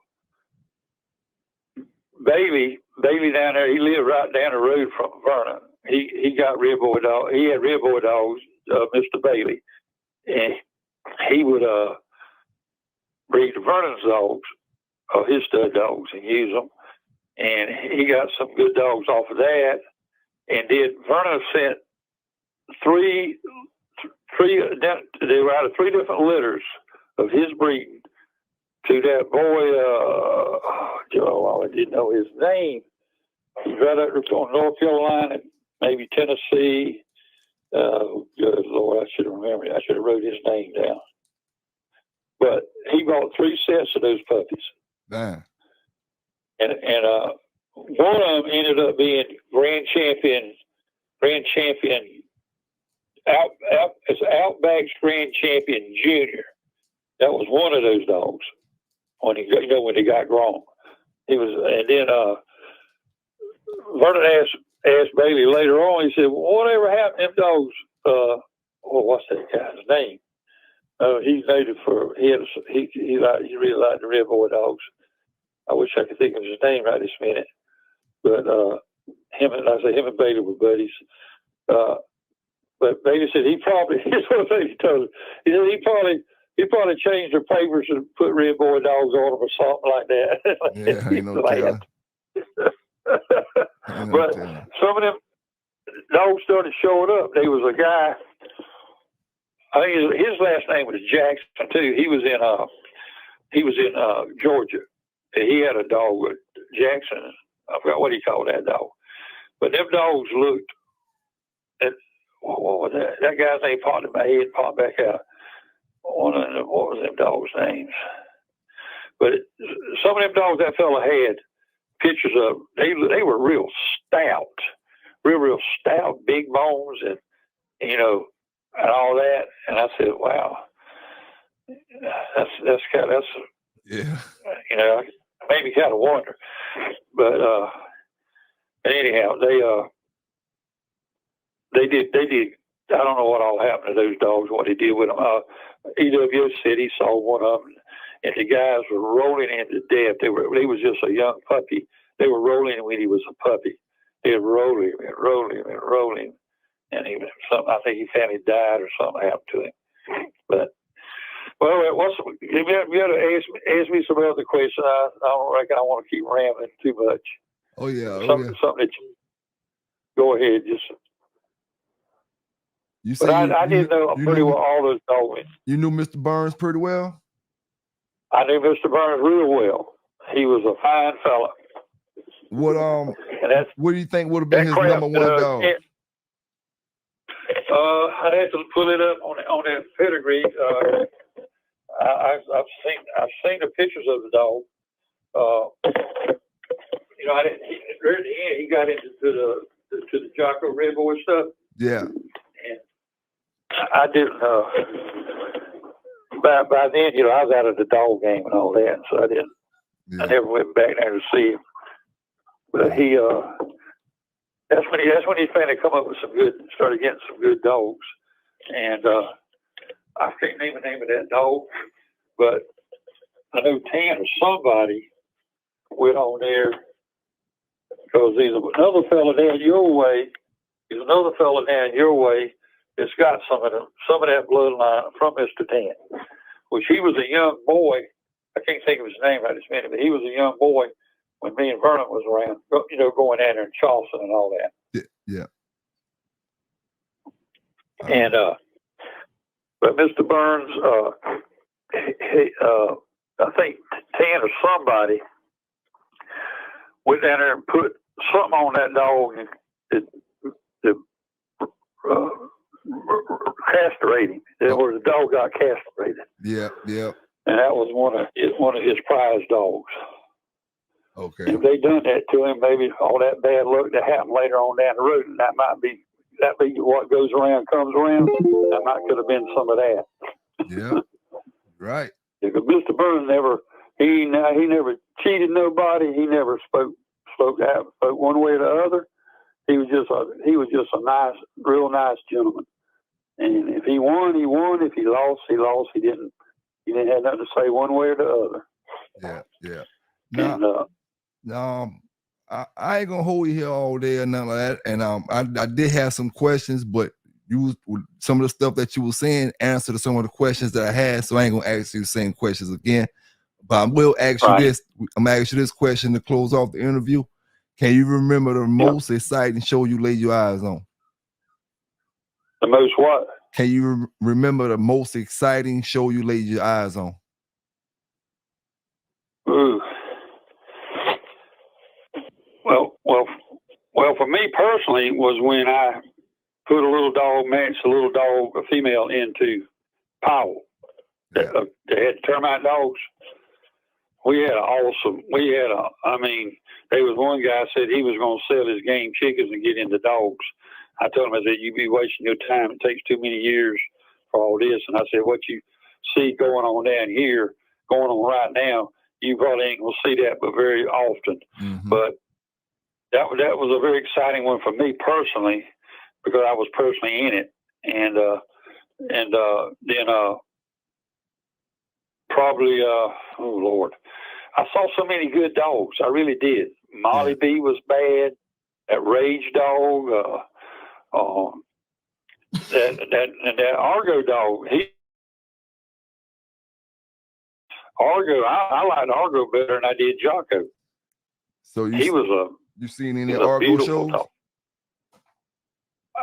No, I did not get to see him. McNeil did the work on them dogs. Okay. And it was his last name was McNeil, and that's where I got that car. So I got that Carver dog of mine. He was a Creole dog. He was pure brother sister breeding off of Carver's Creole. Mm-hmm. And when Scotty got that dog from Carver, he didn't call him up and say, "I want such and such. I want such and such." He said, "I just want a good, honest game stud dog. I want a stud dog." And he told him what he had and what dogs he was looking at, and that was the dog he sent him. And he turned out he won one or two shows with him, and beat a dog off a Zebo with him. I know that for sure. And then later on, it's a whole story of that stuff. I ended up with him, and then I started breeding him. And I ain't gonna call names because one of the person was a very good person. Yes. But I never done that. But there was some of them that got very, very mad when I got that face bitch. The Chandler guy gave me that face bitch, and she'd been offered to be sold on 2 or 3 occasions for $5,000. Mm. And he gave her to me. And there's a story behind that. But there's some of them held a grudge on that. And it was later they come on my yard and broke my Chuck dog's back. And then later they poisoned another litter of pups that I was, breeding up. I had a program going. I pretty well almost had it intact. I had a good strong line off that Bully Son Art Missy stuff, off of Holtz Jeremiah, and then the Lavassi Buster dog. One through a bitch that I got from Sunny Yorkshire, and then the face bitch. Face was a half sister to that grand champion, Gardner's grand champion, Spike. Okay. She was a half sister to that dog, but she was off of Mayfield's Go Devil, and I think Spike was off that Snooty dog. But so they come on my yard while I was going out of town. I've been through a divorce and all. I don't know what all was behind it all, and they poisoned her. And so when all that happened, that just put me back about. I just pretty well undid, what I had done to try to get going. Mm-hmm. They just pretty well undone it. And I was at my age at that time, and the way things were going in the dog game, where it was headed with that, I just found I said, well, I got enough. I ain't doing it no more. I'm through. And so I got out of it. got saved, got back in a good local church, and that's where I've been ever since. And so, like I say, I'll talk occasionally about it with different people, but not just anybody and everybody. Yes, sir. Yes, sir. Yes, sir. All right. Well, you think of some other things, write it out. Like I say, I knew a lot of those dogmen, and I hope a lot of them that hear this don't think I'm trying to put everybody down. I'm not. Because I've had just as many ranked dogs as anybody's ever had. I didn't. The truth of the matter is, nobody have a monopoly, because these dogs will not breed. They will not breed true to type every time like game chickens will. Yeah. They just won't. And as they age, here's another thing. As they age, you might have a good producing stud dog. After a certain age, you need to quit. You need to go back to a younger dog. A lot of your game chicken men will not breed an old cock. They'll go to they may stay in the same bloodline, but they'll go to a good younger cock. They won't keep breeding them old chickens, because the sperm and the eggs get old, just like everything else. Yeah. And one other thing I tell you, that Mister, I had all the dog magazines from bloodlines from. I really knew your bloodlines good. I had them from 1930 probably all the way through the 40s, 50s, with those bloodline journals that they used to put out under UKC. Mm-hmm. And a lot of your old dog, pit dog men like Hensel, Tudor, Sadler, all those fellas, they wrote articles in that magazine. And one of the things Mr. Hensel said about the old timers said to him was that the color black, solid black dog was not a bulldog color. Mm. Well, what it is a terrier color, and a lot of you didn't see a lot of black dogs, and where you started seeing more of them is when F.G. Henry, Earl Tudor liked F.G. Henry's dogs, and it was down through them into those Dibo line of dogs. Those dogs, a lot of them dogs were black. And see, they were terriers. The word black was a terrier color, and those dogs were coming directly from England. And most of them English dogs that Henry had, and some of the older timers, they generally usually would come white with black tickings in the skin, mm-hmm. or they came black. And so those English dogs, that's a lot of predominant color for them, and they had a more of a bull terrier appearance to them too. Not like this old English bull terrier we're talking about today, but the old time bull terrier look. And of course the Kobe dogs and all, they came, white, and then you had some of those Lightner dogs, they were red nosed and so forth. But I just thought I'd throw that in there. So if you get some good solid real solid black dogs, I always believe this: if you get a good solid black one with those black eyes, like looking through a keyhole, mm-hmm. hold on to them, see what they're going to do. Color don't make them game. A white one with those tickings in the skin, particularly the females, they're generally be good producers. Them, and then a red smut. You get one of them reddish dogs with that black muzzle. A lot of times those are good dogs. Yeah. I like those red smut.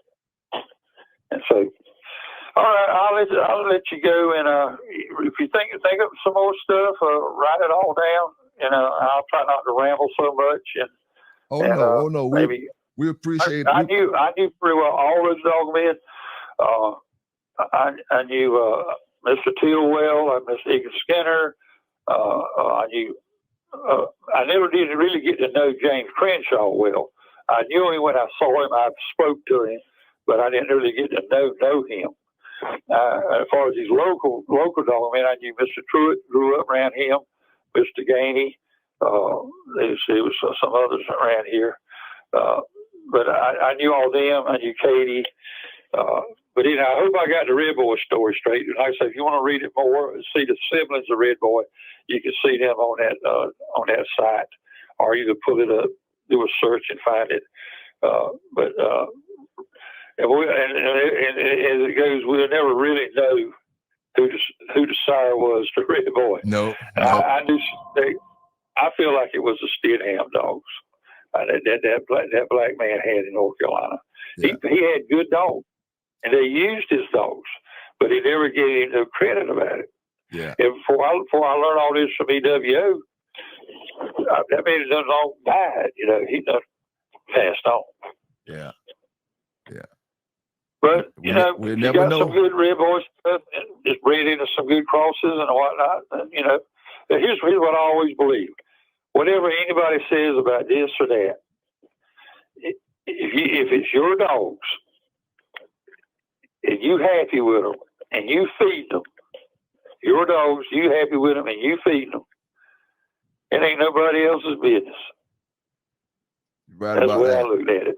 You're right about I don't that. mean I had fellas want to. They'd come to me and show me they got this dog bred a certain way, and I messed up one time and told the boy the truth.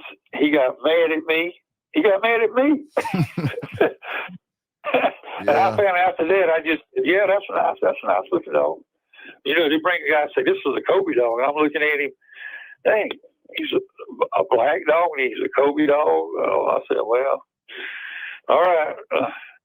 He never bought that little Kobe book and looked at all the pictures of them Kobe dogs. So there's certain traits to certain bloodlines. If you got a real tight bloodline, there's certain traits, some dogs are going to look a certain way. Yeah. And there's always exceptions to all rules, regardless. Mm-hmm. But anyhow, all I know is things are getting tougher. This is going to be a really bad year this year. I don't know how it's all going to pan out. And just today on the news, and I say a lot of these dogs are not pit bull terriers. They're probably something else, mixed dogs or whatever. Very bad. People think they'll get those dogs and they'll say, well, those mean old dog men, they're the ones that make them fight. They make them fight. Yeah. See, that kind of thinking. I'm going to love the dog, treat it right. Then the dog gets about 2 years old and they in the house with another dog and the other dog has been browbeating him when he's a puppy. When that dog comes into their full maturity and that dog challenges him again, then all of a sudden Jekyll Hyde environment takes place, and they don't know how to deal with that because they don't know nothing about brake sticks or nothing like that. Yep. And so, that's a lot of that stuff is biting people. A lot of it's am staffs. First of all, I don't know what size them dogs have ate pit bulls and mauled a 14-month-old boy. I don't know if they was puppies. You know, I don't know what they were, but I would think they were full-grown dogs. They'd have took him apart. Mm-hmm. And so I don't know. You just don't know the whole story and the whole scenario. They just like to put that headline up there. But y'all fellas better be careful because I saw something on YouTube. Something happened on a dog show, some dog shows where they're showing dogs. You know, keep dog showing your dogs. But that's showing down there, something down Alabama, somewhere down that way. There's something happened down there. And the fellas ain't really dedicated. They'll start telling on everybody. Yep. Mm-hmm. Keep your group close. Don't. I tell them, if, you know, even in good dog shows, just do one.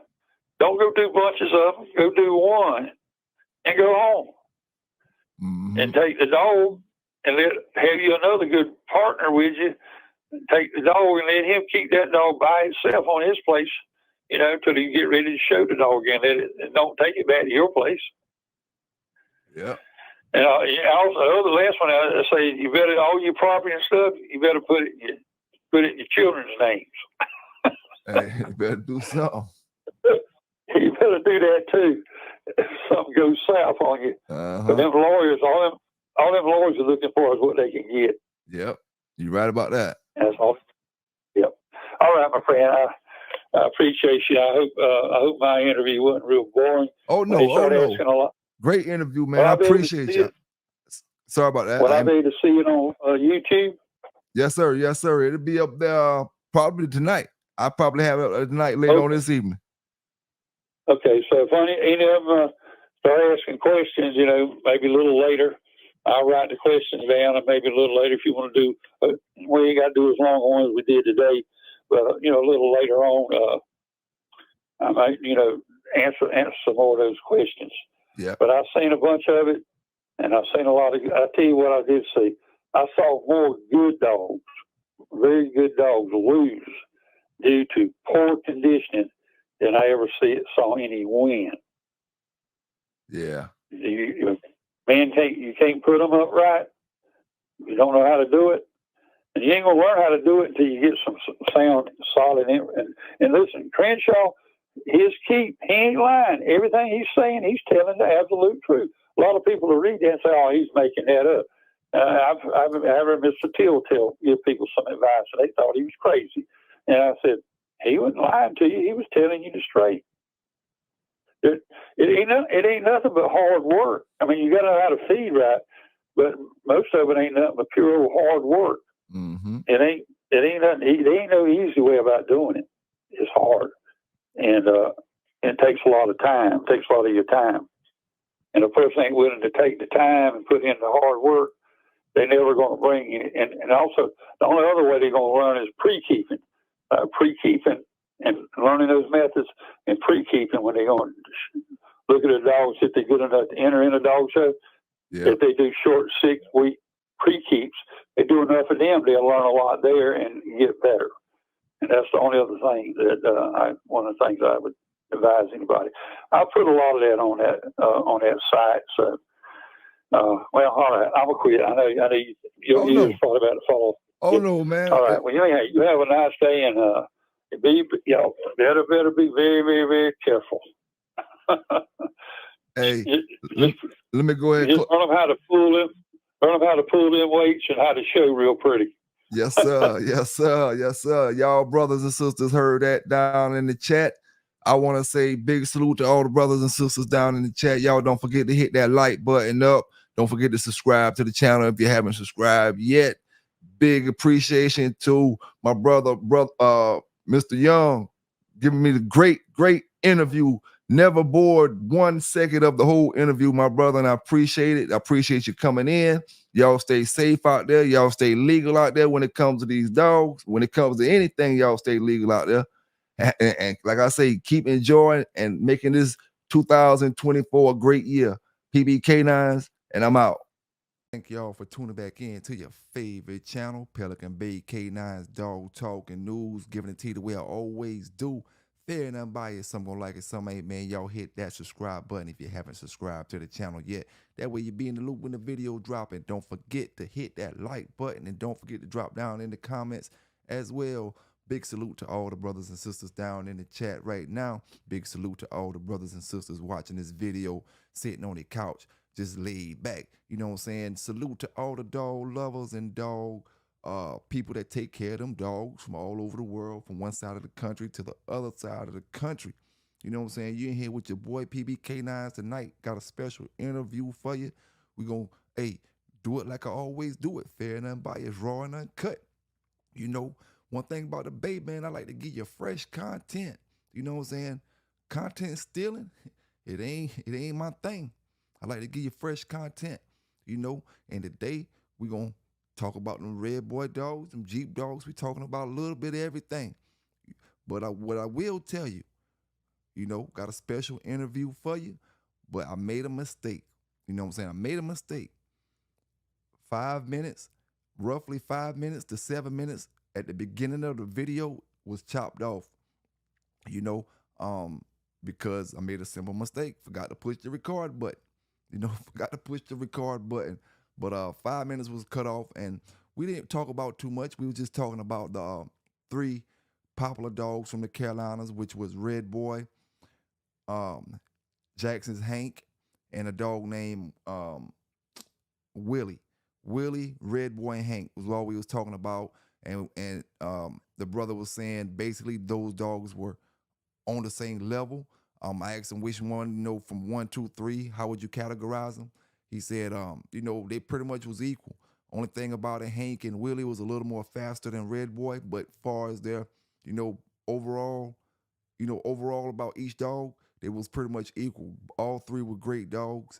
You know, we didn't really get into deep detail about the dogs, but we were just speaking on it, and we spoke on the about Roddy Piper, the wrestler, Roddy Piper, before he really got deep into the wrestling, when he was just coming through this, coming through the state, because I was asking him about, South and North Carolina, being that they were big hubs for wrestling back in the days. Did he meet any more wrestlers? But, we just talking about Roddy Piper, and, the video, like I said, 5 minutes.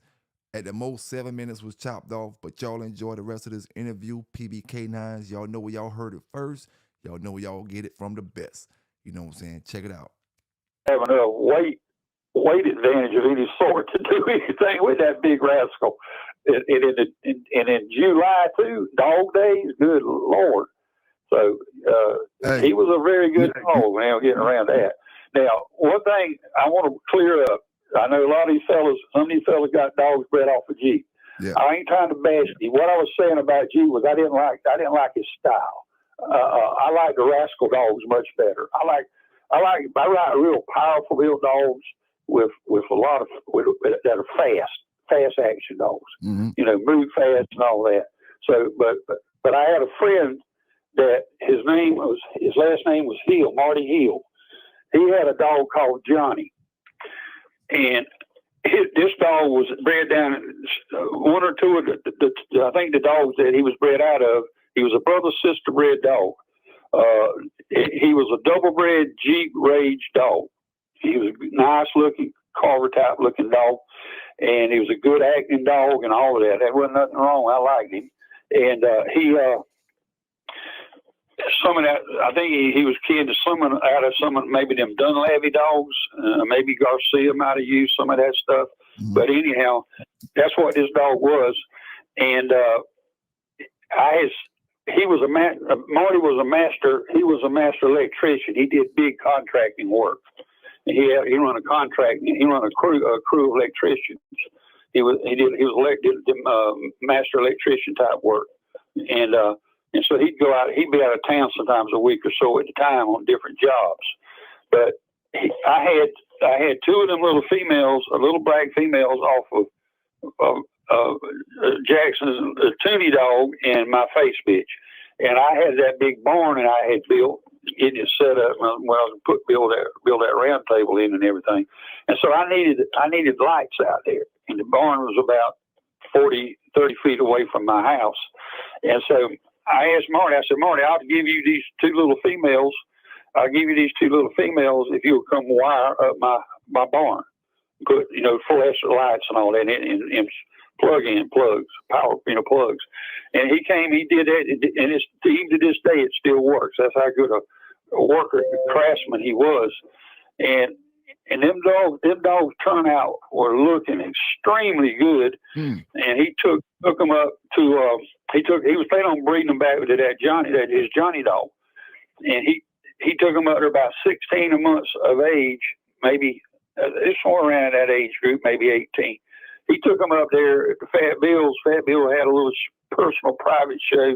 And when that got over, he went and got a couple of his dogs to, bump them with, show them. And they just went through them dogs like a hot knife through butter, extremely fast, good, strong mouths, and putting everything where it's supposed to be put. And so he was real excited about that. And of course, VJ was there, and I feel some other dog men. But anyhow, he took them back, and about a week or so later, somebody came on his yard and stole those two female dogs. And he got so discouraged from all of it that he got out. He just quit. He quit the dogs. He got rid of his, I don't know what all he did with his dogs. He got rid of the rest of his dogs, and he went to race car driving on a dirt track. He switched from dogs to dirt track racing, and that was the end of that. And so I don't know what happened to them two little females. They went to somebody, and they did whatever it did with them. I reckon if they were any good and panned out, and they bred them, then I reckon they were, they probably got papered some other kind of way. Yeah. But that's what happened on that deal. But as far as the Jeep dogs, I saw these good dogs. They were very good dogs bred out of the Jeep and the Jeep Redboy stuff. And those people that have them, and they like them, hey, there ain't nothing wrong with it. I don't want to say nothing bad against Bob Finley. Bob Finley was a heck of a dog man, and he was a very good dog man. He was like Mr. Burns. He was like Mr. Burns. He was a gentleman, easy to get along with, just a fine fellow all the way around. And James Crenshaw was too. James Crenshaw was a nice fellow. Yeah. But I just like his rascal stuff. I like them rascal dogs. I like them better. A lot of people favor that rascal stuff. I never And really see, dealt that with too Gunner- much of that rascal stuff, but I hear a lot of people talking good about it. Yeah. Well, see, that Gunner stuff, that was some Mayfield stuff there, Giroux and all that. Mm-hmm. Some of that he played around with, and the Brahman Snake Dog, some of all that stuff. I didn't see. I mean, some of that would turn out okay, but personally for me, I didn't care for that. I liked the way them rascal dogs, the way they looked, the way they were put together, the way they were built.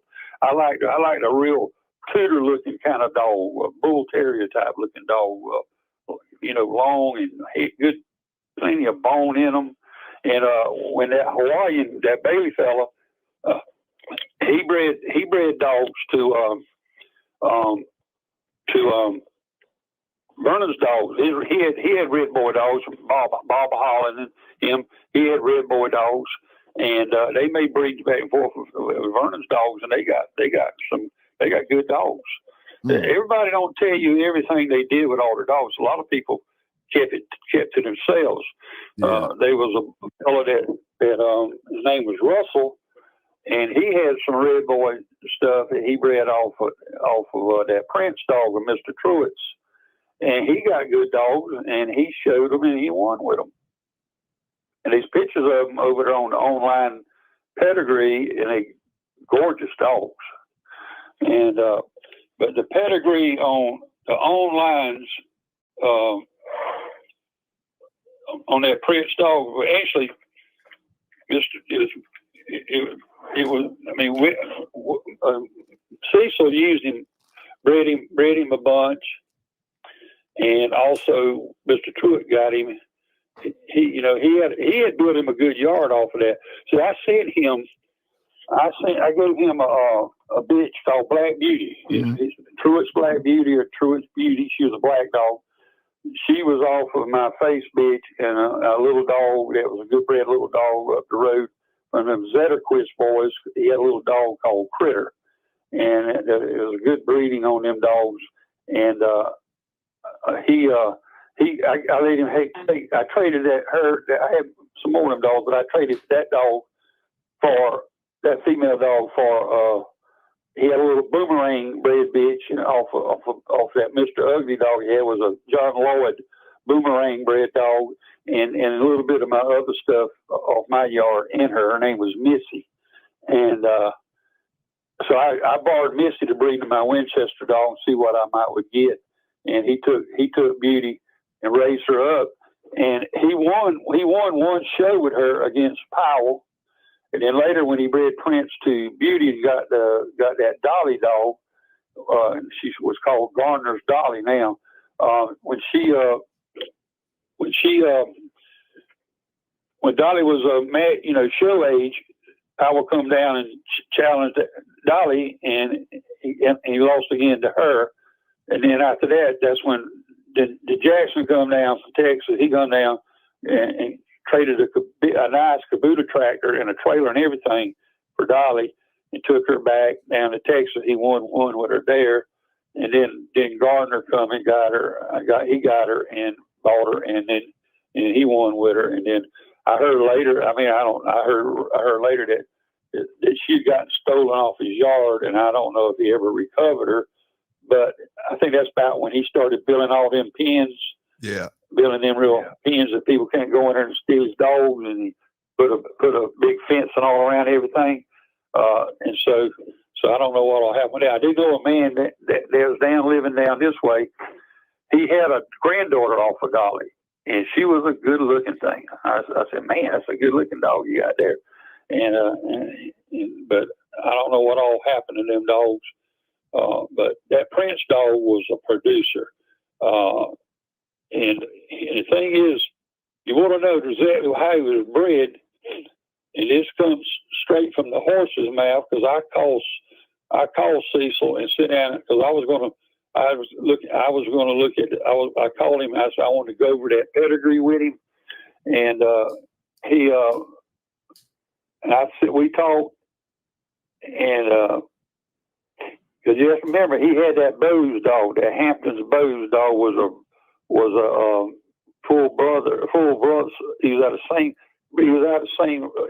a full brother to that Johnson Rage dog. And so that here's the neat thing. He'd call me sometime back. We're talking about a good while, because all this is stuff that happened a good ways back. Yes. He said, when I talked to him, this was back in 2000. I documented everything on the Pitbull database. I talked to him on 04, 06, 2015, and we had a personal conversation about the breeding on the dog. And he told me that the Prince dog, Truett's Prince, was off of June's Bose. The June boys, Al fella had him, and the Parker boys, they had like a combined group there. And they called him June's Bose at that time. Frank Jacobs later had him, and then Joey Bunch had him after that. And Joey Bunch is the one that shot him because he hurt his little girl. But that Bose dog was off of Buster and Morgan's Whitey, the same way off of LaPosse's Buster, and the same breed as the Rage bitch was. And then here's where it gets the correct breeding. So he had called me a good while back. He told me, Johnny, he said he bred that Bose dog to my face bitch. So they bred the face bitch. I was one of the last one to own her. Chandler and Cecil and them, they bred dogs off of her. And I understand it might have been some Palin might have got a bred to her. I never could talk with them Sheffield boys and to know for sure. But anyhow, I'm trying to get this thing moving on. That dog off of Bose and my face dog was Middleton's White Gal. He called me about that. That was years ago, years and years. He said, Johnny, I'm getting white dogs. I said, you are? He said, yeah. He said, off that Bose dog and that face, they're white. I said, are they white and they got little black tickings in their skin? He said, yeah. I said, well, that's a good thing. There ain't nothing wrong with that. I said, don't do nothing with them. And they turn out being good dogs. And one of the starting out it was Middleton's White Gal. And off of Bose and face. And he bred White Gal back to a Rebel Kennel's Sundance dog. So that once again you got to remember, face was off of Middleton's Black Betty. She was out of Holt's Jeremiah 2 times, and Jeremiah was a full brother to Buster. And so Sundance was off of Buster, and that Morgan Sandy, she was Midnight Cowboy and Davis Piggy. So they bred Sundance to White Gal. And then get this, you got another one. Her name was Middleton's White Baby. She got white too. Dang. You got another one. Dang. And he took White Baby and bred her back to Bose again. And that's how that Prince dog was bred. He is bred out the Gazoo. He is an extremely well-bred dog. And of course, they got 17 offspring listed off of him. But Mr. Truitt had a yard of dogs bred off of that Prince dog. He was getting into some really good dogs. And he still had some of his old Redboy stuff, some of the last of it. And he was getting into some really, really good stuff. And that's when that Humane Society people just walked on his yard. No, everything they did was illegal, but they made their mind up when they got the dogs to kill the dogs. And they killed Prince and all of them, killed them all. Set him here, put him, not like me, put him out in the dog business. Yeah. And, but he sued them. He sued the Humane Society and won a big lawsuit. I mean, a big lawsuit. And but it's still, for all the money he got, he'd have probably rather still had his dogs. He was just that type of fella. He liked his dogs. And he had some good ones there at the last, especially off that Prince dog. Middleton tried to buy Prince back. He went back and talked with Mr. Truitt and offered him twice the money back what Mr. Truitt paid for the dog. And Mr. Truitt said, "No, I don't want to sell him. I'm going to keep him." And so, but that's how that dog's bred. That's the correct breeding on him, and that's coming straight out of the mouth of the man that bred the dogs. Yeah. And so anybody wants to know the truth of it, sometimes you got to call the people, run them down, and talk to them personally. Mm-hmm. No. But that can you hear echo? Can you hear echo with me when I speak? Echo? No, I don't hear an echo. Okay. So that was Marty, and I want to straighten the stuff out on the Jeep dogs. I wasn't trying to put the dogs down and whatnot. And Mr. Truitt, my dog partner, and Mr. Gaines was at that Homer Jeep show. But you understand, Mr. James was top of the line dog conditioner. Mm. You don't just go matching into him with just any dog or whatever. You had all your T's and I's and all. You had to have everything crossed and dotted. You had to really be on your game. You just weren't going to just steamroll over him. Yeah. And he could get a dog, and he just could get a lot out of a dog. He get out of a dog other people couldn't do it. My dog partner was the same way. He could get a dog to do more, particularly females. He had a knack for females. He could just really, really good with the female dogs. But I just want to tell anybody out there that's listening, you got good dogs, and you got Jeep in them, but you also got to consider Honey Bunch too now. And there ain't nothing. I'm not knocking any of that, because like I said before, if you got dogs that are good dogs, they're good dogs. I mean, you can't control everything that happened in the past. And you had good dog men like Mr. Hensel. You had lots of good dog men that whatever they said they were bred, they were. I tell anybody, when you see my name, as far as the first two dogs, I can't say what happened 10 years back and all that, but I can tell you the first two dogs on my listing, that's what they were. I never tried to. I didn't see no reason to fake papers and things like that. I didn't see no advantage to nobody. I looked like it hurt the dog game myself. Yeah. And those things went on. But the bottom line is this: the first four generations is what you kind of have to look at. And then if you got good dogs, you like them, they make you happy. Just like your dogs, you like your dogs, you happy with them. You're the one that pays the feed bill and the vet bill and all that. And that's all that matters. Mm-hmm. You're right about that. Hey, let me catch everybody up.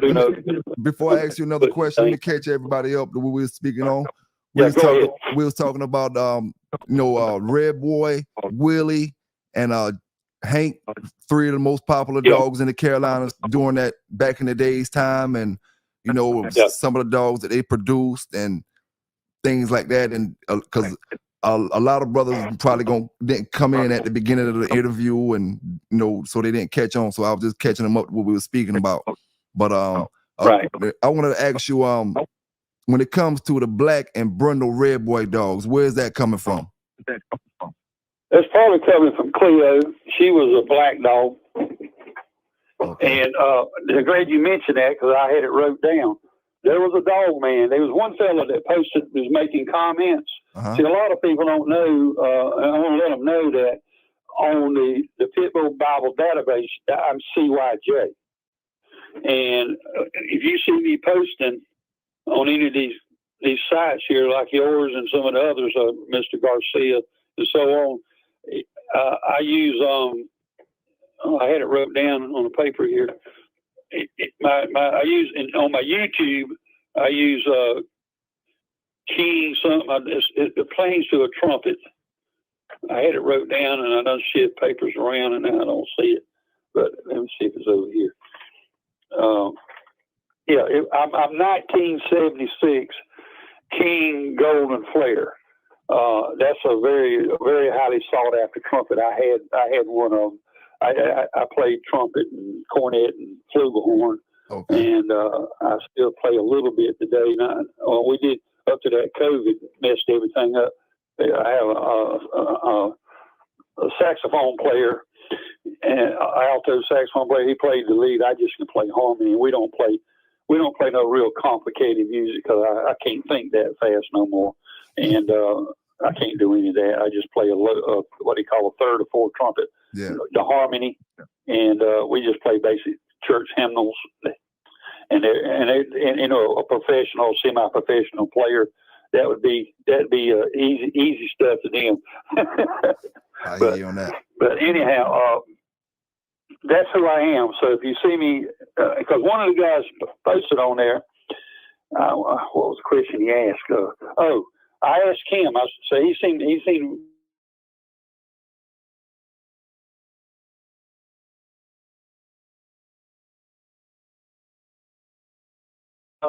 dog man.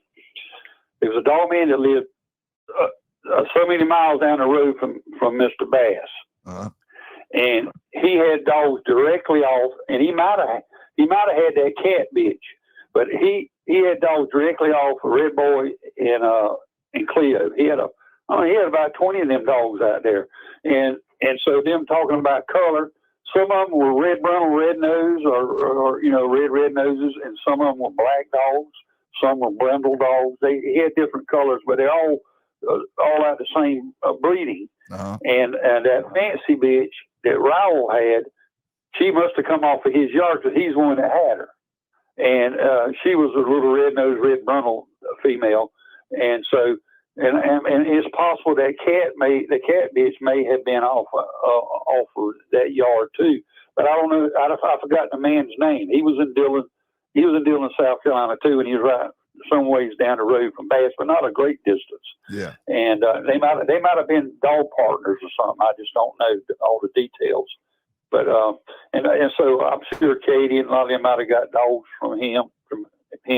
Eventually, I think he sold his dogs off, and some of maybe the hunt fella and some of them guys, you know, different people might have got dogs from him as well. Mm-hmm. And see, another is the connection with Mr. Mims and R.E. Bass.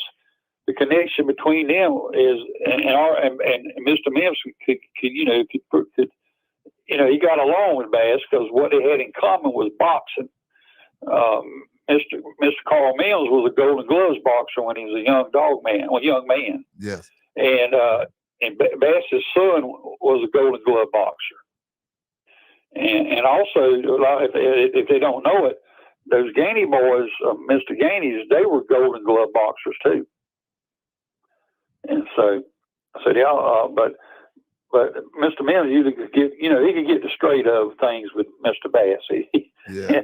And I think he got a lot of dogs. I mean, some of his dogs might have came directly off of. I don't know if he got dogs. He might have got some dogs from Katie. I don't know where all he got all of his dogs. A lot of his Redboy stuff that he had a lot of the older version of it. Yeah. And then if you talk with EWO, he'd tell you there's about 3 versions of those dogs. Redboy dogs. And and they're crosses. Yeah. And so some showed a little better than others. Mm-hmm. And but regardless, in their pure form of breeding, they needed that hybrid cross. If you put like a rascal dog or even the Jeep dog may click good with them, and some others, a Chinaman, and that Chinaman stuff, them boys that call themselves the PD Kennels, they had some of that Chinaman Redboy crosses, and they did good with those dogs, and like I say, and one guy made a mention of a fella had another female off of that Redboy Cleo breeding. Redboy was a Redboy's sister. They may have been another one. The only one that I knew of was the one that Lewis Miles had. He had one female, and she was a black dog, and she just wouldn't fight. She wouldn't do nothing. She was a cold dog, and he just shot her. Back then, a lot of times they'd shoot a cold dog. Mm-hmm. I wouldn't shoot a cold dog if they're well bred. Yeah, especially a female. Sometimes the other sisters of that dog can be high strung and won't raise a darn dog. Whereas that cold dog, she'll raise them puppies and take excellent care of them. And I say, you got to give it one try. They made breedings off of a cold bitch at Tombstone, and Randy Fox is telling that whole story on his site. There was a lot of good dogs come off of that female. And another thing about Redboy, it jumped in my mind, and talking about that Fang dog, they was the Cordova breeding in that dog too. And I don't know if it was in Redboy, but there was the Cordova breeding in that dog. Oh, wow. And that might explain some of the size. So a lot of Mr. D. Cordova's dogs, Bill, I think his name was Bill, but it was D. Cordova. I might not be pronouncing his name right. But the dogs that he had, Randy Fox knew him well. His dogs were big dogs. Oh, wow. Yeah. Let me take me something here to open my sinuses back up. I want to go a little bit into any more questions on Redboy stuff? I mean, well, I was going to ask you, did you consider Redboy one of the best producers that ever lived? Well, yeah, he's right up there with the rest of them. If he wasn't no good, there wouldn't be so many of them. Yeah, you're right about that. I mean, there's a lot of people happy with him. Yeah, that's the way I look at it. If there's a lot of it out there and they happy with it, I don't know what the Hank dog could have done. He didn't get bred but 2 times, and I don't know what else they might have could have did another repeat breeding on on that Queenie bitch and got some more of them dogs. It's just hard to say. But yeah, the thing is, he stood the test of time. Yeah, he did. Yeah, that's how you have to look at it. Whatever stood the test of time up to today, they had to be something going for them for to go on like it went. Mm-hmm. Right about that. Let me tell you, any other questions about Redboy? And like I say, they did come in different colors. They didn't all come red nose, red brundle or red or whatever. And I explained all that over there in one of the articles on Pitbull Database. And like I say, that first litter of them dogs, I saw most of them. Yeah. And I had one of them on my yard for a while. The bouncer dog, he was a Tiger Brundle. And he was a good acting dog and everything. I didn't have nothing, didn't like him. A Navy SEAL ended up with him. Mm. That's he was the last owner of that bouncer dog. I heard about the bouncer dog. The Ford guy had a big one. He had a big red. He was a big red black muzzle dog. And he was a rough customer. And then, like I say, but anyhow, they didn't all come red nose. You got red brundles. I tell you look at some of them dogs. They even come brundle with white on them. I think one of them dogs at Katie's, that was one like Mr. Bulldog.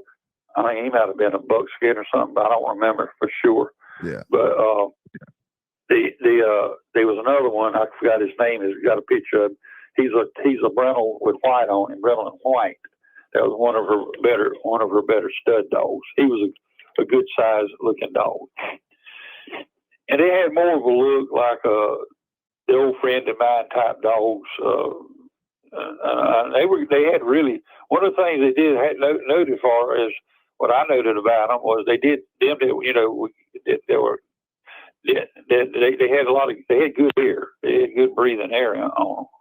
Okay. You got to have good dogs that can breathe. If they can't breathe, you might well go do something else. Mm-hmm. There's so many factors go. It's just like an athlete, in boxing or any kind of athlete. He's got to have certain attributes that he's got to be born with. If they don't have it, it's like a weak link in the chain. If they don't have good bone structure, good tensile strength, good lungs, all those factors play into everything. Because if they can't breathe, they can't do nothing. A short-winded dog can't breathe. That's why you miss a lot of them old stocky dogs, little stocky barrel-chested kind of dogs. Yeah. You don't want to mess with them kind of dogs. You want lean dogs, long, lean, a good amount of chest capacity going down up under there. It ain't wide. It's the lengthways down. Yeah. And so those kinds of dogs they're more athletic than a barrel, what I call a barrel chested type of dog. And also another thing you got to watch is on them back legs. If that dog's legs are real straight when they stand all the time and they real straight up and down, almost like you could put a ruler on the back of it, and it's real straight. A lot of those type dogs will be weak. They'll be weak in the back end. They don't have that natural bounce, like coil springs in the back of their legs. They can't bounce. It's a name for it. What's the name for it they call it? I know exactly what you're talking about.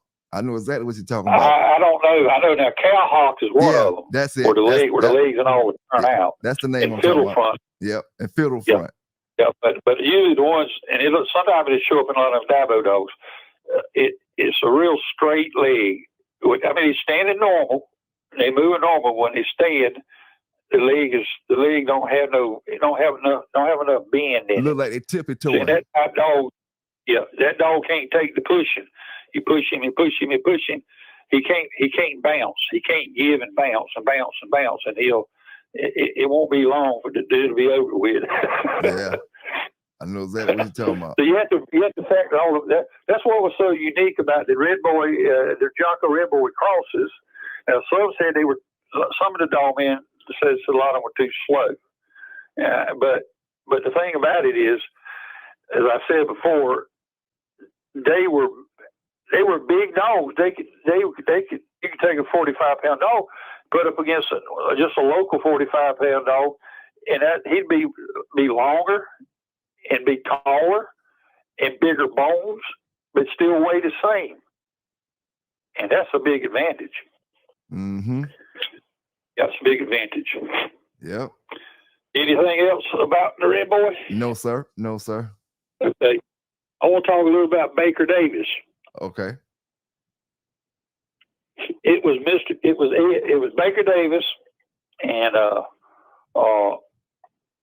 then what? Long after that, James. They started rolling in there with those Carver type dogs, and a lot of them local North Carolina dog men. They weren't holding up too good to them. They was just a different kind of animal, powerful dogs with a lot of hard mouth and whatnot. And what I don't know is that there was a veterinarian many years ago. He messed with the dogs too.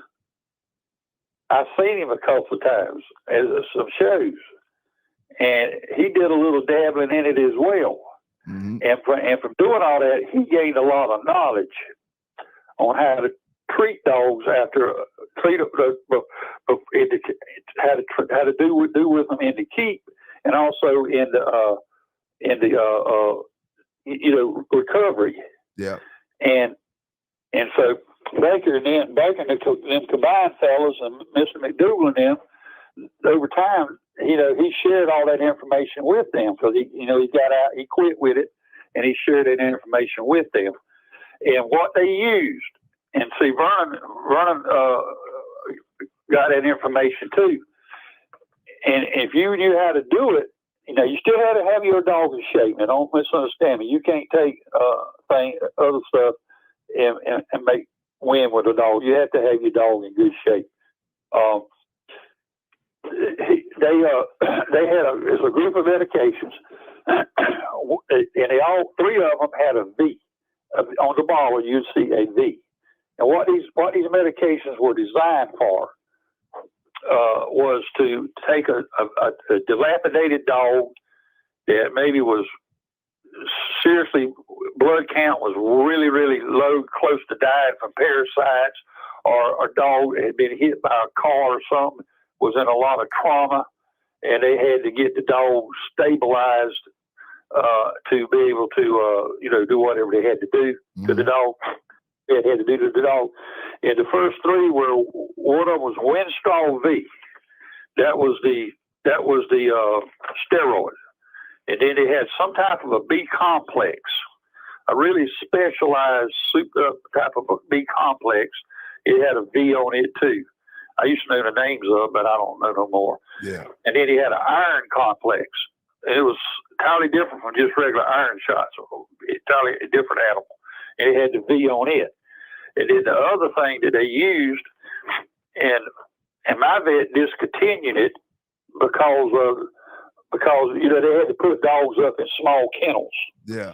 And this stuff, one of the things this stuff did was it was far superior to any of the other type, like decks and all that. It would make the dog drink a lot of water, so he did a lot of urinating, which is a good thing if you got a sick dog. You're working them kidneys, or the dogs keep the dog going in shock, get the kidneys working, and all that. Yeah. It was a wonderful thing. But they would urinate a lot, and so they would have to change the paper and all at the dog kennels a lot. So my vet found me dry. He said it was wonderful, and he said I'll use it occasionally.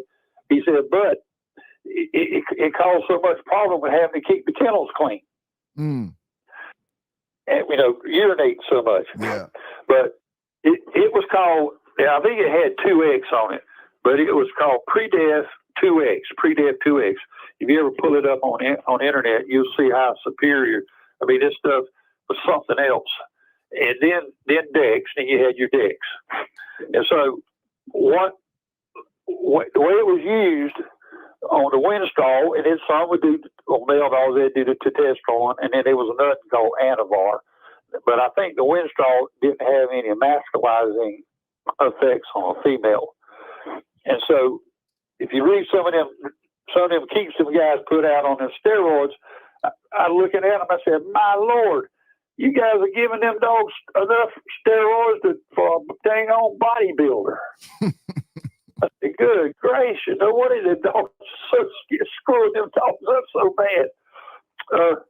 But you only give a quarter of that Winstall, you only give 1/4 of a cc. Using a diabetic needle with a long needle on it. It was 1/4 of a cc on one rest day out of in the conditioning keep where the one primary rest day came up. That's when the Winstall and the B complex iron it was given. Now the pre-death was not given, or the decks. It was just the Winstall, B complex, and iron. And of course the steroid was given at 1/4 of a cc. That was it.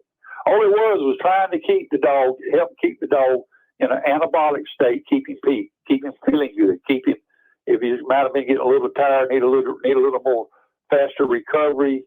It would help all that. Kept them on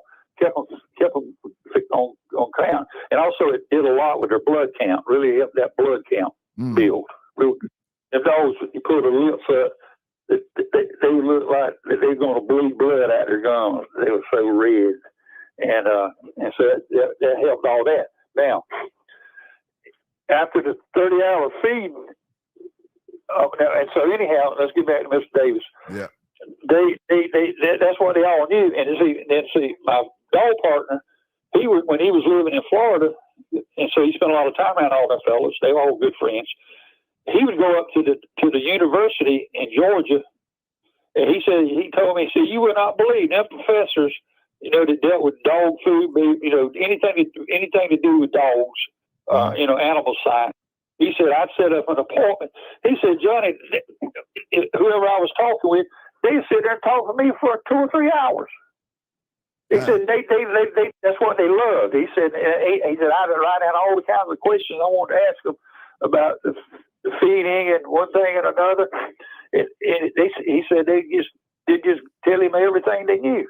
And some of the things we learned is on that last time appointing a dog, if your dog was light at 12 hours, your dog was weighing light, because you take the water away at 24 hours, and then you start. And at 12 hours, you start your weighing process. If that dog was weighing light, you could add X amount of ounces of whatever kind of fluid you were going to use to try to keep the dog on weight and keep him hydrated.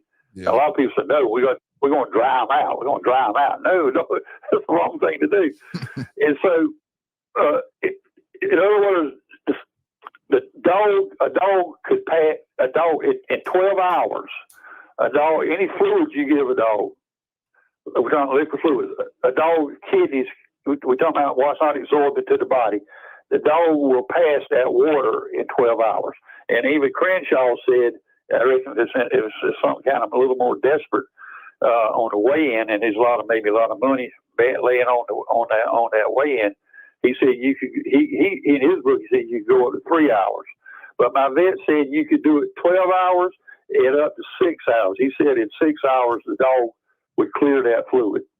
So you at least could do 12 and 6. And if the things were desperate, you could shoot for the 3. Yeah. And so that was some of the stuff that they learned and did. And when it comes to that pre-def X stuff, that was the 12-hour mark. And I don't know the exact dosage now, but I would safely say a cc of the pre-def went into the skin, underneath the skin, at 12 hours. And then at 6 hours, 1 cc of Dex at 6 hours. That was it. That was it on that. All went under the skin. And what it's done is the Dex would be working up front for the first so much time. It would be working up front, but that pre-def X took longer to work into the system. And so what a lot of them dog men couldn't figure out, they would see like some of the dogs and all, they'd be going at top speed. At first they'd get just a little bit hot. They'd hassle just a little bit of water. And then about 5 minutes, you'd see the dog take it like a bellow. You just take a big, deep breath. And then from then on, that dog could go full speed and he'd breathe like a bellow. Just deep, slow, deep breathing. Mm-hmm. And then the other great, wonderful thing about it was, and it really got proven on that time with me and Mr. Powell. So he had a head specialist, nose specialist, no swelling, absolutely no swelling, no bleeding, no blood, no swelling. Yeah, it was incredible. People looking at that deal saying, "My Lord, that dog's head ought to be big as a 5-gallon drum, big as a 5-gallon bucket or something, swole, and all that." But Powell, he knew too. He knew. In fact, he might have did some of the same stuff because him and Vernon, they spent a lot of time together. They were both Marines and all that. And so, but anyhow, that was the basic secret of the Sebbies and all, and them fellas used. And a lot of that they got from that veterinarian down there in Florida. Oh wow! And last thing, a lot of people. But here's the thing: all that's probably very, very difficult to get today. And if you don't know how to use it right, you can really mess a dog up. And here's the other thing about it: you had to do a 1-dog show.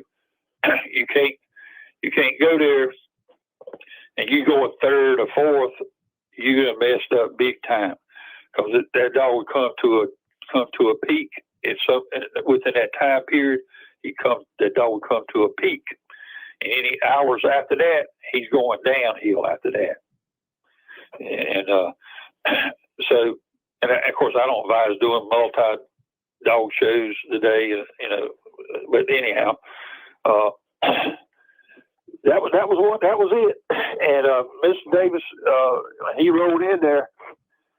He was taking names, kicking butt, taking names, and then later Crenshaw come in there, and he was he became a person to be reckoned with as well. So in other words, the times had changed. Yeah. The methods were different. A lot of them were using the cat bills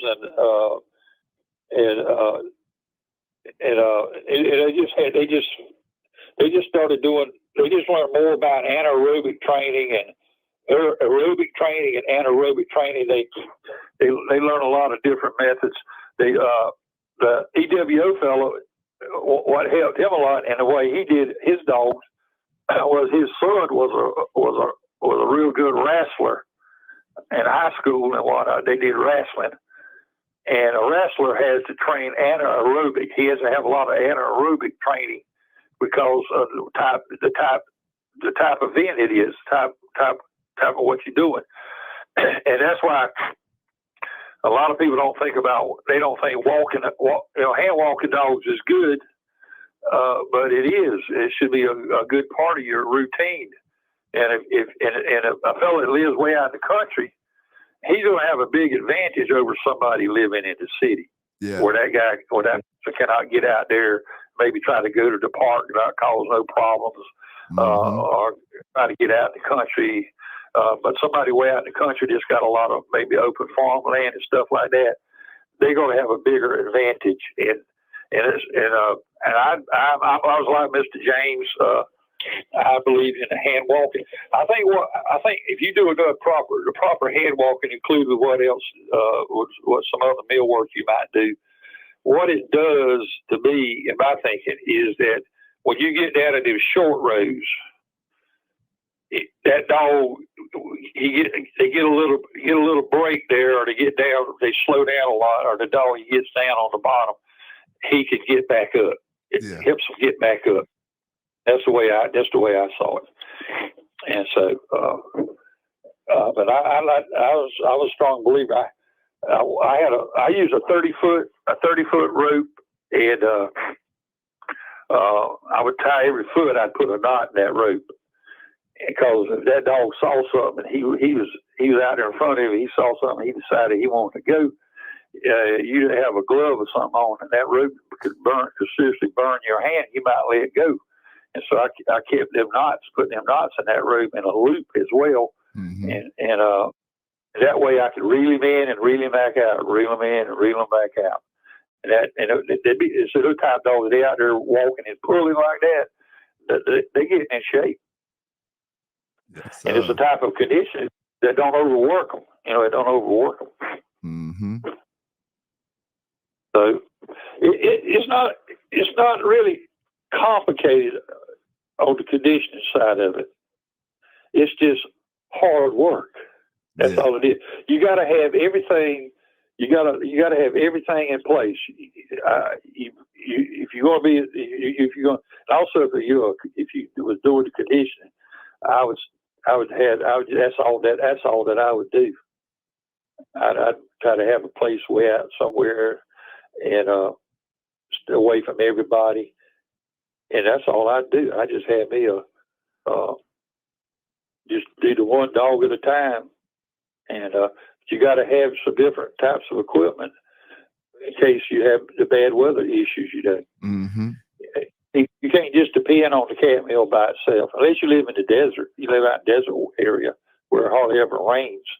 Now, since you said that real quick before we keep going, the weather. Have you ever seen the weather change? The weather make somebody have to pay a forfeit? Yeah, if they can't, well,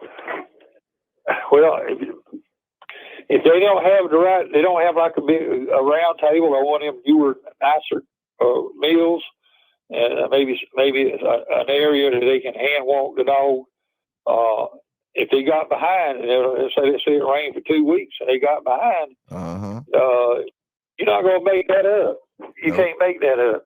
You're not giving your dog a fair chance. Yeah. And that's what it was. You had a lot of them armchair dog conditioners. If they felt like going out and working, dog, they did. If they didn't feel like it, they didn't, and they didn't do it on a consistent time. It has to be on a certain time. The main workout. Now, as far as the walking, you get up early in the morning and you walk them. You can walk them again in the middle of the day, however much walking you want to do, and then the main exercise at nighttime. Usually they do it at nighttime. But you got to be consistent, and the feed has to be fed at a certain time. It has to be consistent, and so that takes time. See, like with Mr. Crenshaw, he would take off from work, and he'd spend the whole time with the dog. He spent the whole time with the dog. He didn't go to work and come home and do whatever. He would take off. And if it was 2 months, he was going to be spending 2 months with that dog. That he spent the whole 2 months with the dog. He did everything with him. And if you ever look at his treadmill on the YouTube, where he's got the dog on the porch, it's raining out there, but he's got the dog on the porch doing that treadmill. But that ain't just any old kind of treadmill. I could be wrong now, but that mill he had was super extra wide. And only mills I ever saw like that was the ones they sold out of Germany, and they used them on them Schutz hound dogs, and they could run 2 German Shepherds on one of those mills. They could put 2 on at one time and run them. But the way that mill worked and all, is very high dollar, high class made type of a meal. If you notice on there, if you watching him, he mostly would let that dog mostly just walking it. Just steady walk, steady walk, steady walk. Now, he might speed him up a little bit, let him go back to a walk. But you'd also notice that while he was doing that, it was raining. It was raining. Yeah. And so you have to have some other things to back you up on bad weather days. You can't just depend on one certain thing. Mm-hmm. If you build a real nice big proper type round table, you got to build it to put it in. Yeah, if it's raining, you can't walk the dog. You can still do ample enough work, maybe two times in the day with that type of meal, and you'll be all right. And once the weather cleared up, you go right back to what you was doing. But and then I say I don't know nothing about those last type of treadmills they're making, and like $3,000 to $4,000. Yeah. They may be all right. I don't know. I don't know. I never. Only the kind that we dealt with, the better ones was made off them Volkswagen hubs, but they were slat mills, and they were wide slat mills, and you had to be careful with them because they had a lot of drag on them. Yeah. And it looked to me like they didn't make them wide enough, and if your dog's foot run down the edge of it, it could blister their foot, or them slats could pinch their feet. You had to be careful with a lot of that. Mm. So those my dog partner, he didn't do much with them. He had a treadmill. He didn't use it much. Oh wow. Yeah. Now I do got. So but now when that hand walking, you want to have a good quality pulling harness like you have on them sled dogs. Yeah. Mm-hmm. You don't want him pulling off the egg and choking himself. You want him on a pulling harness, and that way it don't get tangled up in his legs and stuff. Because I tell you try to walk him on a harness, on a collar, or even one of them little pretty tight harnesses that people put on dogs. Mm-hmm. Them dogs can fold. A pit dog can fold his legs and slide right out of that sucker. It won't hold him, but you got to have like a sled dog type pulling harness. Yeah, and then the rope and everything, and also that chain pulling. You got to know that within that hand walking scenario, you have to set up certain points, and you could a certain amount of weight of chain. You can throw that chain on there and let him drag it for so far, and he'd take it off and just go back to the hand walking.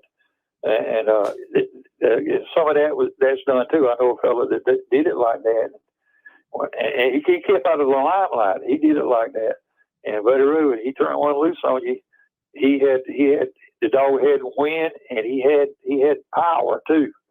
In other words, he probably, if he was going at a certain weight, the chain weight might have been, small dogs might have been 2 or 3 pounds above the show weight, or a big dog, you might be 5 pounds over. So he had that the extra strength. Yeah. And so forth. Let me see. I think I went over most of what I wanted. Some of this stuff. And that guy that had those Redboy Clio dogs. And we did the popular dogs. I did wanted to ask you about this part, about the Medlin Outlaws dog. And do you think he possessed the same traits as the Redboy, and why him and Redboy is always in the same bag when people talk about him? I don't know. I knew Mr. Medlin. He was a real nice fella. Always wore a bow tie, and I didn't know that much about his dogs. He had a little bit of Joe Bill's, a good breed in there off of Joe Bill's stuff, and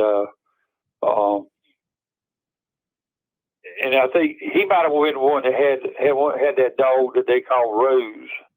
That was real popular up that way, but they did breed some of that Medlin stuff.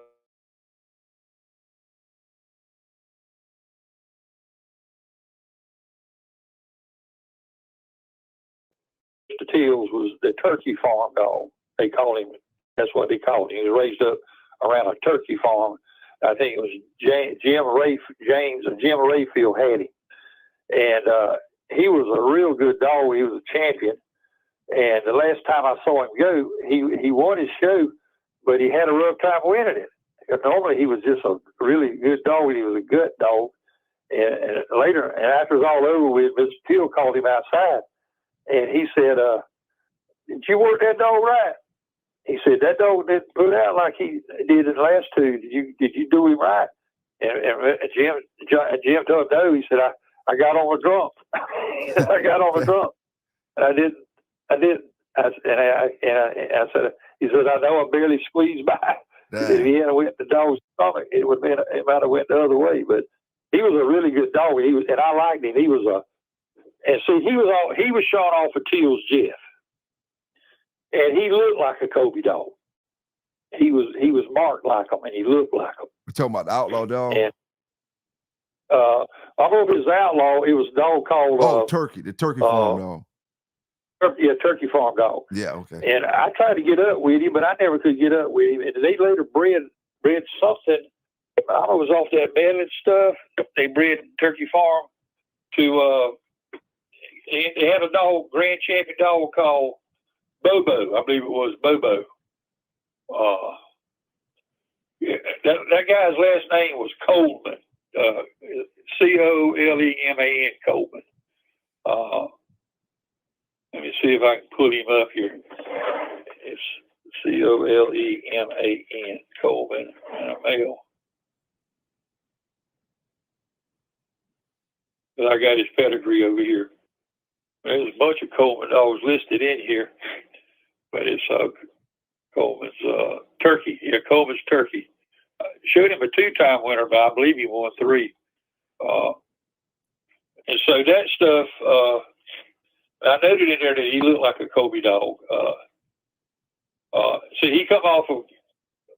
See that he was off of Till's Jeff and a dog called Kel's Brownie, and then that was off of Medlin's Rib, Mr. Medlin, and that rib stuff come off of Winningham. I knew Winningham off of Winningham's Tanner, and then Medlin's Red Lady, and Red Lady was off of McCraw's Snowball and Bill's Red Lady. And then there was another bitch in there called Burleson's Lady. But they bred that. They was 3. I only showed 3 offspring. And one of them was Grand Champion Bobo. And he, let's see, there's a lot of Medlin blood in that dog.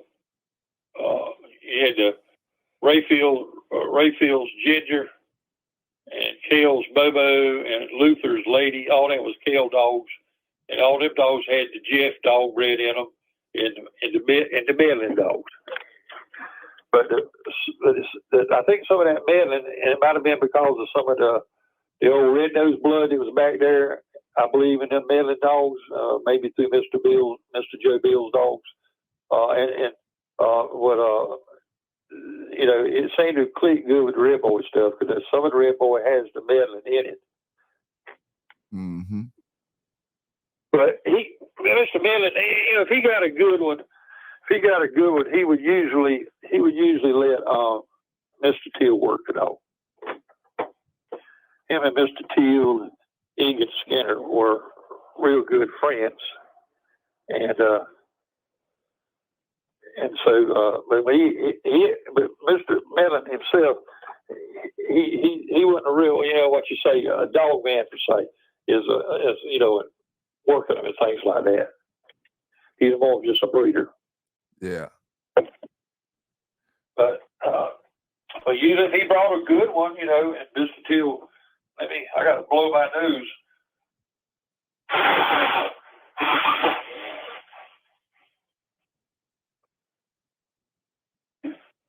And Mr. Till, you know, he brought one to Mr. Till. They generally were a good dog. Yeah. Yeah. So I didn't know a whole lot about his dog yard. I just knew him, and he was a real nice fella. And one of the craziest things I ever saw, I never thought I'd see this. There was something over a woman between Mr. Egan Skinner and Joe. Years ago when they were young men, something over a woman. And they must have reconciled about it. And they were standing out there outside behind the Bowman restaurant. We'd had some kind of show or something. And they were standing out there. And I heard Mr. Skinner say, Joe, these are old men now. He said, Joe, he said, I thought I told you that you'd never bring that up again. He must have brought it up, and Mr. Skinner knocked the living daylights out of it, and they started scrapping out there. Mr. T walked over there. He said, "Look at you crazy suckers." He said, "Y'all go over and pull them apart. They can't even hurt each other." He said, "Stop it before one of them falls down and breaks a leg or whatever." You didn't know Mr. Till, when he was a young man, him and his brother were boxers. They were Golden Glove boxers too, Mr. Till and his brother. His name was, he called him Jocko. They were both Golden Glove fighters. But you know, the last one I saw like that was Mr. Truitt in Bass. It was down there at one of these shows in Charleston. Yeah. And I don't know what it was about, but Bass sucker punched Wesley. And boy, that's when Bass clinched him. And they were going around there and Wesley trying to get himself loose to really start. What he did, I mean, Bass, even as a young man, Wesley wasn't nobody to fool around with. He was he was not a mean person or anything like that. He was real easygoing, but he wasn't afraid to get down. And he shingled roofs. He was a roofer. And them roofers, they ain't somebody you just think you can go over there and just whoop them. Yeah. Any man that can throw two things of them asphalt tiles on the back of their back and walk up a long ladder about 3 stories, tote it up there and put it down on top up on that roof in that hot summertime and put that roofing on. Man, that's somebody you don't want to just necessarily play around with. You're right about that. And then bricklayers, them that lay bricks and concrete block, he ain't somebody you want to fool around with either. And also them carpenters, them lanky wiry carpenters, and them loggers. Anybody that did logging. Yeah. A lot of those type men are very, very strong, powerful men, just for the kind of work they do. You got to have a lot of grit to do that kind of work. I knew a guy that laid bricks and concrete and whatnot. He could grab a chinning bar. He could grab it up with just his index finger and his thumb. He could grab it and hold it and do chin ups. He'd pull himself up. He had big old muscles in his arms. He could do chin ups, pulling himself up. He didn't have to grab the whole bar with his hand. But he laid them concrete blocks every day, day after day. Okay, I don't want to get too far off subject, but yeah, Bass and Wesley had a scrap. Yeah, I saw that. They didn't last long, you know. But yeah, but they. So anyhow, let's get on to something else. Yeah. So if I was looking for the best, if I was searching through a couple lines of dogs back then, would I find a better dog searching through the Eli or through the alligator dogs back then in them days? If I would prefer, to me, the alligator dogs. Yeah. And also, the sad part was the Hoot and Butcher boy killed that Samson dog. Boy, any of that stuff back then, it came down through some of that, particularly that Tudor's red bill blood and all that was in them dogs, and all that. But as far as the Eli dogs, I would have preferred the plumber guys, and Mr. Gilman, and then I would have went with the alligator stuff. Yeah. Yeah. I just thought they were, but them plumber boys, they I don't know them personally, but they were serious dog men, and they didn't mess around, and they didn't put down something that was just going to just hang around about 20 minutes, run off down the road. They didn't play that game. I hear you on that. Yeah. All them Texas guys had their hands on some good dogs back then. They really did. Yeah. Did you see Did you see any of the banjo dogs? The banjo? Yeah. Which banjo? Well, McCoy? Yeah. No, I didn't ever see him. I saw pedigrees on him and pictures of him, but I never saw him. Yeah. But around about 1999, as far I was inactive in the dogs way further than that. Yeah. I want to say again on here, if there's any of them petters and all that crowd out there, if they just happen to manage to be listening to, I got out. I quit dogs when it became a third-class felony and no longer a misdemeanor. I had to wrap that up.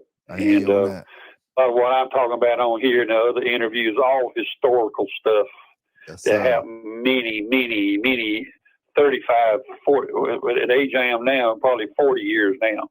Mm-hmm. And that, to me, that was, considering how things have gone and how things have went, that particular time era, right in the mid 60s and the 70s, right in there, even probably in the 50s, working on through there, that was probably the best era of the dogs as far as people being able to have. See, back then, people didn't know what a pit bull was. Yeah. Mm-hmm. They do today. They do today, boy. Yeah. Anything that hurts somebody's a pit bull. Mm-hmm. And I listened to your interview, and I made some comments, but I tell you, my cousin, his wife was the head of her. They had these different dog clubs. She was the head. She was real big into English Bull Terriers, mm-hmm. and she was over all that. And then they did the show dog Bull Terrier stuff and all that. Well, she had one of them suckers, and when I had to go work on their phone, they had to put that dog up, and I was looking. I was heading out. I talked with her, and we talked, and I did fix the phone off. And I was getting ready to leave, and I was heading out. I looked at the door, and these deep scratches all down that door. Mm. And I looked at it, and I said, "What in the world did that?" She said, "That dog." She says, "When then children come down through here from school and all, he hits that door trying to get out."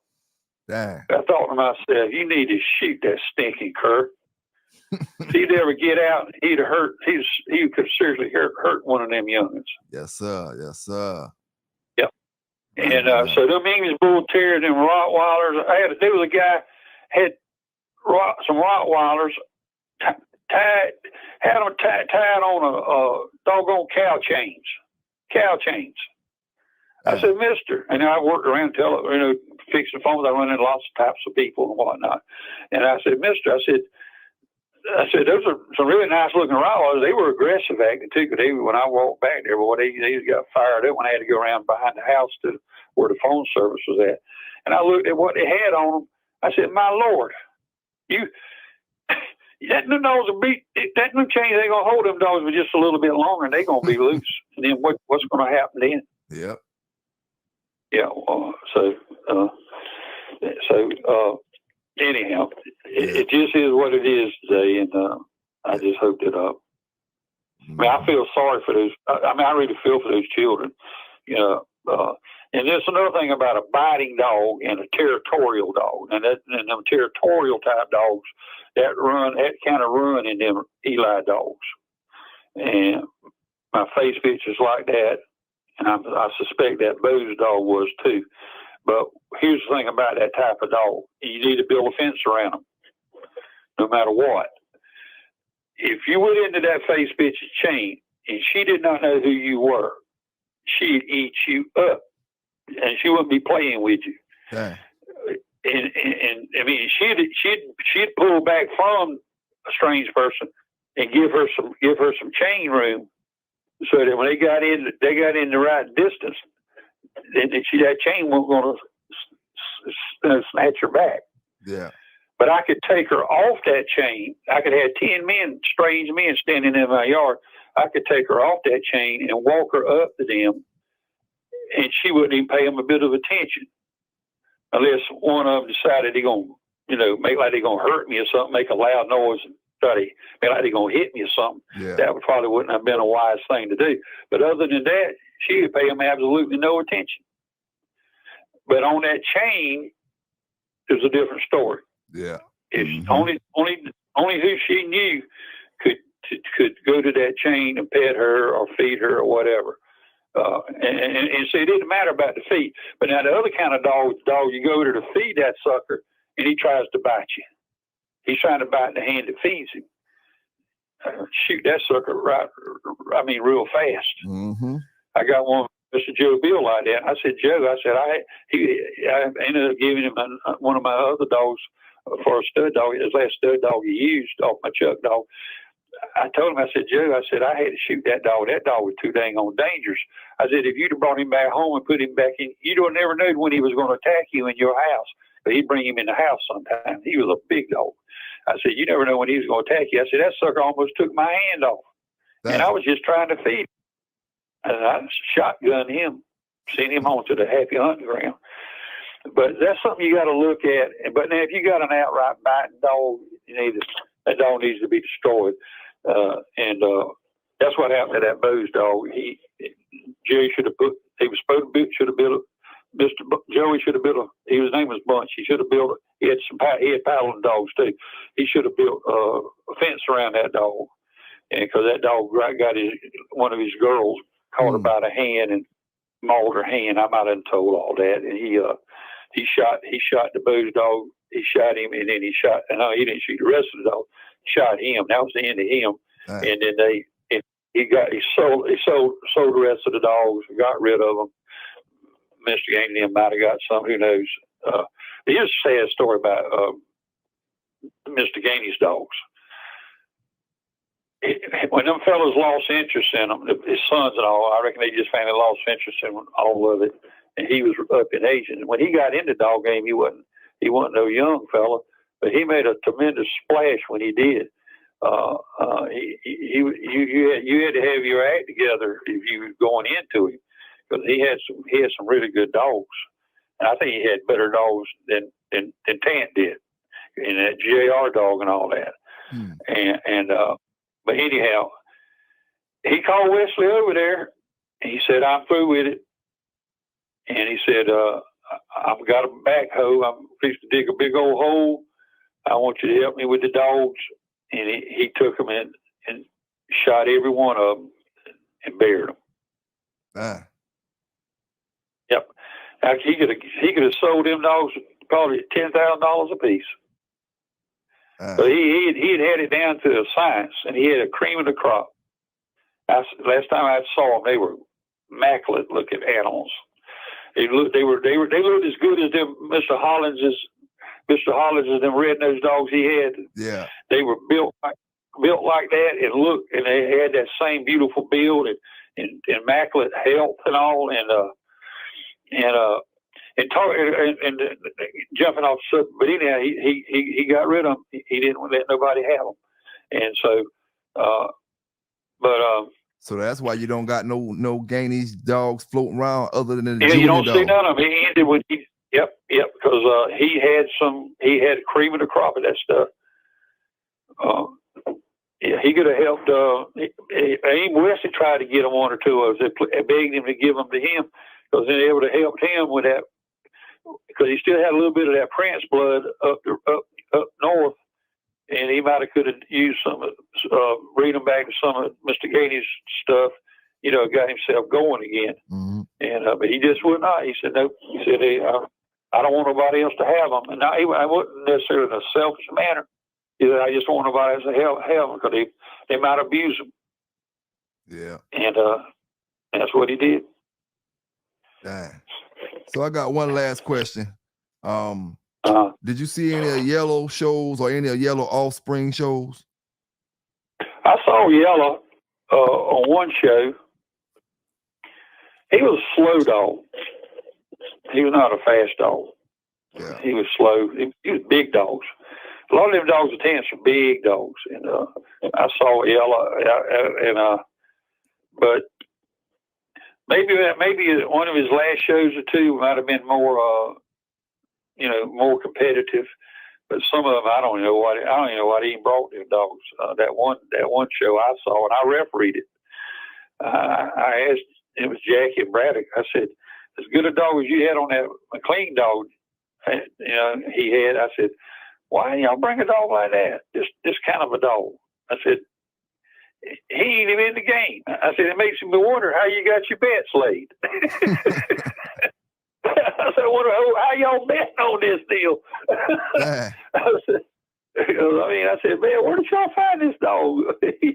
But the Yellow dog, I'm not gonna take nothing from him. He won 5, and he was not. That JR was a much faster dog, faster mouth, faster dog. I think he was a much as far as overall dog. I think he was the better of the two. Okay.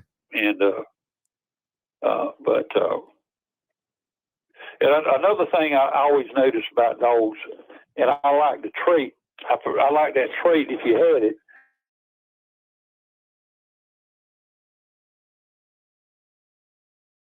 Of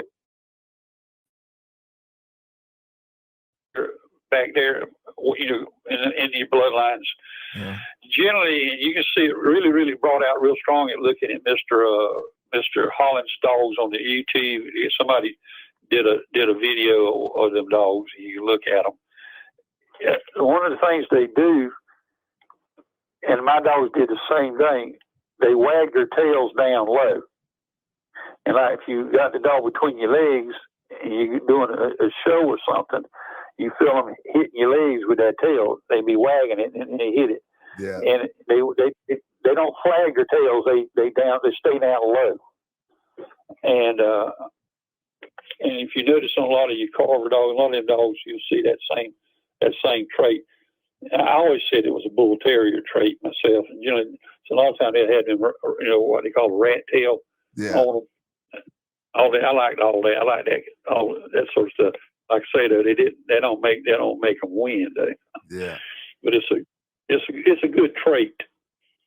And there was one other thing, but I forgot it. But I hope I cleared up some stuff.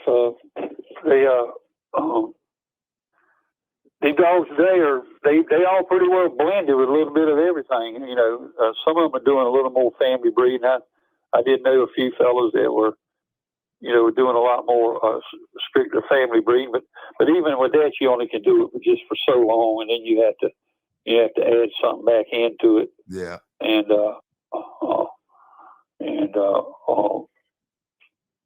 get you got every now and then you got to put a little hybrid blood, but I think the safest way to do that is try to steady your pedigree out, and you got these real good tools today, like on the Pitbull Battle database, where you can do test breedings of various dogs. Is you look at the predominant. Let's say your dogs use a lot of Chinaman, a whole lot of Chinaman, and you needed to add something. You might look at the pedigree of the dog, and you might see where they might have started out with maybe one of first 2 or 3 breeds to see some of them dogs that were used in their bloodline. If any of that's still around and it's still good dogs, then that would be a good choice to add it back in. In other words, what I'm trying to say is like this. I told Vernon when I found out about it, I didn't know it, but there was a young great grandson, I reckon, and I understand he's still living today. He'd be our age.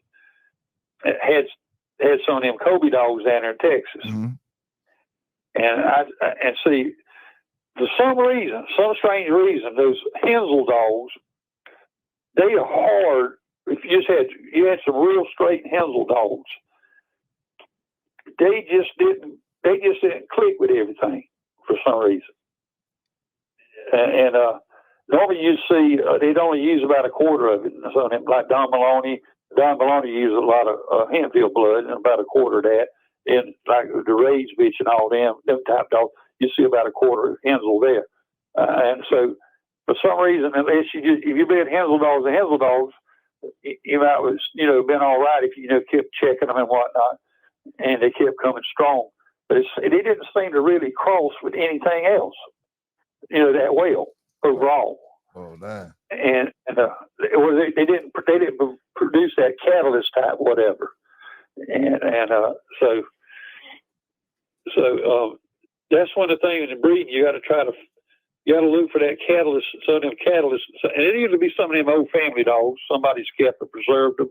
I know back then that Tudor's Red Bill stuff was real good, and I think that some of them dogs that California Jack had, they were good, and maybe some still using some. If they still got some of their actual Redboy, I understand his one fella still does. Yeah. And Katie sold all her dogs that she had that was left on her yard. I understand a dog man from Tennessee come and got those dogs and took them back there. And I understand for once in a blue moon, every so often he has a pig picking. They don't do any. They just have just a pig picking. Everybody goes there and talks, and that's about it. Yeah. And I had the number and all. Her son Bo gave it to me. And I said, well, I don't have nothing in the game anymore. I don't have, I'm gonna just, I'm not gonna call him. I said, I'm not driving all the way to Tennessee. And I said, I don't have no skin in the game no more. I just not done I mean, I could have won and all and whatnot, but I said, no, I just leave it be. Yeah. And for some reason, I was trying to talk to Katie. I went there. She owns a transmission shop too. And I was trying to talk to her, but Bo came out and he kind of run interference on me. I think Bo and her, they had a kind of a falling out, is what he told me. That's her son. Yeah. And I was trying to locate a fellow named Rocky Nelson, see where he was at and what happened to him. And of course, Katie would have known because he spent a lot of time on Katie's yard. But he told me where he was at and whatnot, and he told me a little bit about what happened between Bass and Katie and how she ended up with the dogs. But he kind of he just wouldn't let me. I just wanted to go. I've been tempted to just ride back over there sometime and just go up there and knock on the door and ask to speak. I know she's still, running it or managing it or whatever. Yeah. But see, Katie, you wouldn't know Katie. You saw Katie when we knew Katie. You saw Katie today, or when later on when she remarried. She married into a kind of well-to-do fellow that he run a lumber yard and all that, like Home Depot, that sort of stuff. Yeah. And there in Florence, she married that fellow. He was an older man, and so she kind of just quit everything. And when I run into her one time, and she invited me to come. She was running a place where she had a business doing T-shirts and stuff, putting stuff on T-shirts. Yeah. And she invited me over there. She invited me to come over and talk with her. Well, nothing like that was on my mind anymore, and I should have went, and I didn't go. I might have could have got some good information out of her at that time, but now it's almost impossible to get to see her, to even talk to her. It's like I would love so much to sit down with her and go over some of it, and see what. Because she did tell me that that she had run the pedigree down. And the last thing, and this is the last rumor.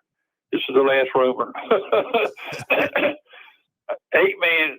I talked about 4 hours with 8-Man, and I brought up about the trice dogs that my daddy had. Yeah. And he said, "Let me stop you a minute about it. You said trice dogs." He said, and Mr. Till had trice dogs. He said that a dog man that talked with Katie, she told him that Redboy sire was a trice bred dog. Which, if all that was true, it made things even better. But true or not, we don't know. And if she had a pedigree, had run out of pedigree, I don't know. Yeah. She kind of talked like she had. And but nobody. There may be somebody that sit down and talk with her when she running that registry and all, and she might have told them. Because what I was wanting to do was, I made some copies of a lot of my pedigrees that I had, so she could help build, all the more pedigrees she could get from other dog men. She could build her own registry, because you couldn't get nothing out of UKC. Yeah. If you could get all the breedings off of UKC, off your bulldogs, man, you talking about something that help a lot of everything, but they ain't gonna release none of that. Just ain't gonna do it. Well, all right. I reckon I've said enough. And one thing about Argo, that Argo dog, yeah, I liked him better than Jocko. Argo, just because he was a faster mouth dog. He was a really good dog. What happened to Argo is kind of what happened to our Homer dog. They sold Argo down the river. Them gamblers gambling. Yeah, sold him down the river. And he liked to not have lost. He come awful. He come really, really close to winning, even though he had not been put up, properly worked and all. He still liked to pull it off. The flickers was sweating it there for a good while. But he was a bulldog, I'm gonna tell you that. And I will say that, and I might be said this before, Apples was holding her on with Molly B. She was keeping Molly B off of her. Yeah. And that's when Mr. Edwards called for a feint. And so they, instead of Scotty was handling Apples. I think what they might have done, she might have been feint and maybe couldn't get her feint, but they had to break them apart. But normally you don't break them apart. The first thing you do is a good referee is going to have a stick or something with him. Yeah. And he can run it down in there and break the dog's tooth loose out of the lip. And they don't want to get them out of holes. And but what he did, he broke them apart. And you're supposed to put both dogs supposed to be had their feet on the ground. Scotty held Apples up with her feet off the ground. And when they turned them loose, Molly B went right into her chest. And that was the turning point then. And Mr. Chavis, he went bonkers. And he was telling Vern to call the foul. He said,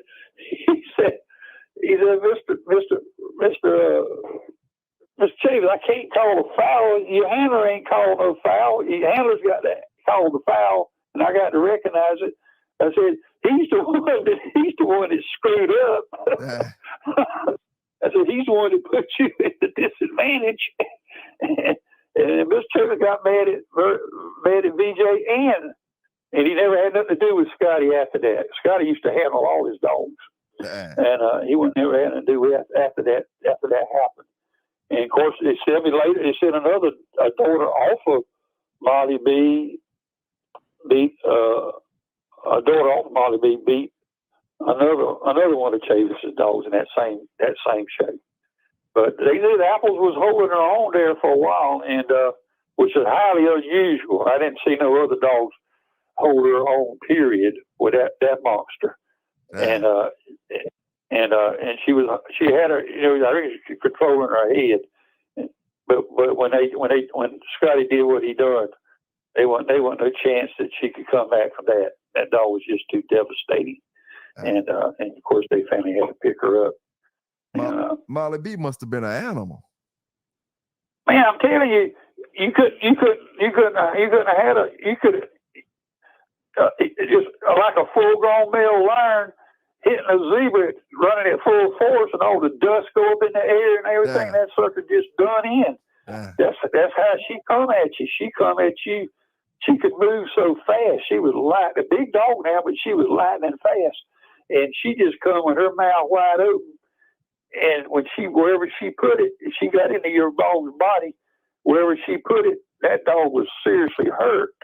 Yeah, I mean, you had to have a dead game dog, and then they couldn't win.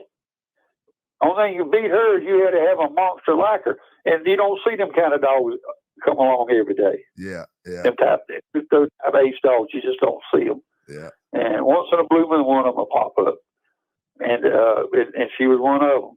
And she had a tremendous lung capacity. You could look at her. But she won 8. She actually won 8 of them. With fans and butts. They tried 8 times and beat her, and they did not one of them. So I don't think none of them. Most of them didn't survive. Yeah. She was a true double. I think she was a double grand champion. She was the real deal. And I think Harry Haregrove got her, and then somebody stole her. And I don't know what happened after. I don't know if they ever recovered her, but I think he might have got some dogs off of her. I saw the PD Kennels boys had one brought down here, and he was supposed to have been off of Molly B. And he was a really nice dog. I mean, everything was right about him, his actions and everything. And I told him, I said, boy, that's a really good dog. And they showed him against actually one Mr. Burns. He kind of got into some of them Jocko stuff and all. And it was real hot and all. And they just started messing with dogs. They didn't know all what to do. And it was real hot. And the dog was too heavy. They had him too heavy. And he put on a show. He went right down to the bitter end. And I finally told him, I refereed the thing. I told I think it was Mitchell. Mitchell picked the dog up. I said, you ain't going to get him. It'll be a while before you get another dog like this. I said, this is a very good dog. Even though he's not going to win today, he's a very good dog. Pick him up. Yeah. I said, you bring him home to the house, I can save him. They didn't do it. And when they finally did pick up, he was too far gone. And I still tried to get him to come home to my house, and they didn't want to do it. I took him home, and he died. But I think, and I'm pretty sure he was off of Molly B. And he was a really good dog. Now he wasn't the monster Molly B was, but he was still a good dog. Yeah. And poor Mr. Burns, he was stepping 5 foot off the ground. He fairly won him one. You'd have to know Mr. Burns. I tell you what, he was a heck of a fella. Yeah. You thought he'd won the $10 million lotto. Yeah. Hey. All right. Man, I think that's about it. I looked at the notes here, and I think I've said everything I can say. Yeah. And I know. Just let them know if anyone want to PM me. I re-up my membership for one more year. I'm CYJ on they send me a private message. And let me say something about the cur dogs and all that. Oh, go ahead. One last thing. Vernon, when I sent him them 2 black dogs, Tango and Cash, an irate next door neighbor went and shot them. Those dogs they were showing tremendous potential. And then some of the dogs got drowned down there when he took the dogs back down there. But that Harley dog, and that Harley dog might have quit. Westy said he quit. Berta said no. I don't know. I mean, I didn't talk about none of this stuff to 25-something years later. But when I gave him that Harley dog, and I'm making no excuses for him, I told him he ain't like Tango and Cash. I said, this dog don't even, he acts like, plays like a big old puppy. I said, you done, this is the last of the Mohicans. One of his other brothers, Bumper, he was sterile. The fellow named Dennis owned him. I can't remember Dennis's last name. Owned him, and he just had to use him as a road dog. And he told me on one day, some fellas come there, and he stopped 4 dogs in a row with him. As soon as they get one out, he put a nut in, and Bumper wiped that one out. Dang. I mean, that's the kind of potentials they had. And then one of them was a retard. He was stupid, and he was a retard, so did away with him. And but they evidently the inbreeding was really, I was really onto the right lines of dogs, I believe. And I was just trying to, and Cecil and me were running in the same direction. I was trying to bring up a Bully Son, more of that Bully Son Art Missy stuff. But anyhow, there was also a black female. Dennis had her. She was a good dog. And Vernon King got her, and I think either she got stolen when the dog stealing went on in his yard with the Mexicans. She either got stolen or she got drowned in that flood. And I lost my Winchester dog. He got drowned. I mean, some of the better dogs he took back. And see, with Harley, I tell him, I said, Vernon, take this dog. He's the last of the Mohicans. Put him to the side. Let him get about 3 years old. Just leave him alone. You got plenty of other stuff here to play around with. I said, leave him alone. I said, if you need to breed him one time, see what he throws. Do him like Pat Stompinato. They never did nothing with Stompinato. I said, if he produces some good dogs, then just leave him alone. I said, that's it. Yeah. But dude, he must have fired up Maul, and he told me he had a lot of ability, and so he did, and he lost. Dang. And so, and then that mouse dog lost her. But as it went on, when he was running into some serious problems, and I saw the veterinarian report. He mailed me a copy after he had that big win down there with some of them known Mexican dog men with that Dolly dog. When he started going back into them later, I don't know what they were starting to use a rub. I don't know what they were using. Because even the worst of them dogs that we had, they'd go 40 minutes easy. It didn't end up showing game. Yeah. I mean, his condition, the type of condition he could put on a dog, they wouldn't no fall out no 30, 40 minutes. There ain't no way. If he blowing hot and you can't breathe and all that. He told me that a couple of them dogs, before he could get them home, they were already dying in the box, in their boxes.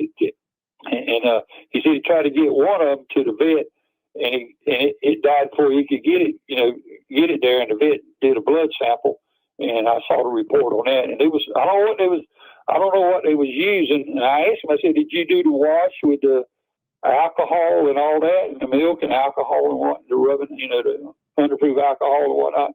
I think he told me he did. And I said, well, I don't know how they're doing it, but so he kind of got discouraged with it. And anyhow, there's some losing dogs on there in the pedigree right up front.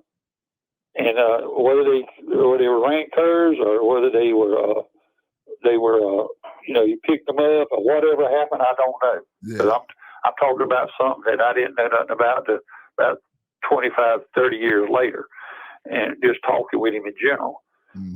But still, whatever goes down. And if you don't know all the ins and outs, especially you get up there and run in with the big boys. Yeah. And a lot of them big boys, there's lots of big money.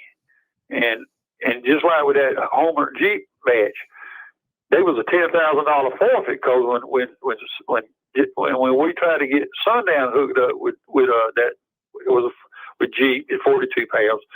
That was the forfeit there. It was a $10,000 forfeit. So them cats was trying to save their forfeit. And Mr. Stevenson's Mr. Stevenson's family did their best and to talk Mr. Stevenson out of letting them use that Homer dog. They told him, don't do it. Let them go get a dog somewhere else. But see, they might have been halfway into the keep, and that Ruby bitch, her name was Ruby. That's the one that beat Mayfield's Easy. She was off of Zebo. That dog that they were going to use against Jeep, Ruby the dog got off the chain and went over and got on Ruby. Ruby curved her out. That Ruby dog was a bad dog. And so they didn't have no dog. And so they were scrambling, running around trying to find them a dog. And that's how all that went down. And no, trying to be no reflection on the Jeep dog. And then I talked with Mr. Truitt, and my partner watched it, and Mr. Truitt, Mr. Gainey, and they didn't really have much to say about it. Even though it went like 4 hours, they didn't have a whole lot to say about it. They just felt like that they liked the losing dog is what they said. They didn't really have much to say about it one way or the other. Yeah. And as history shows, the Jeep dog won.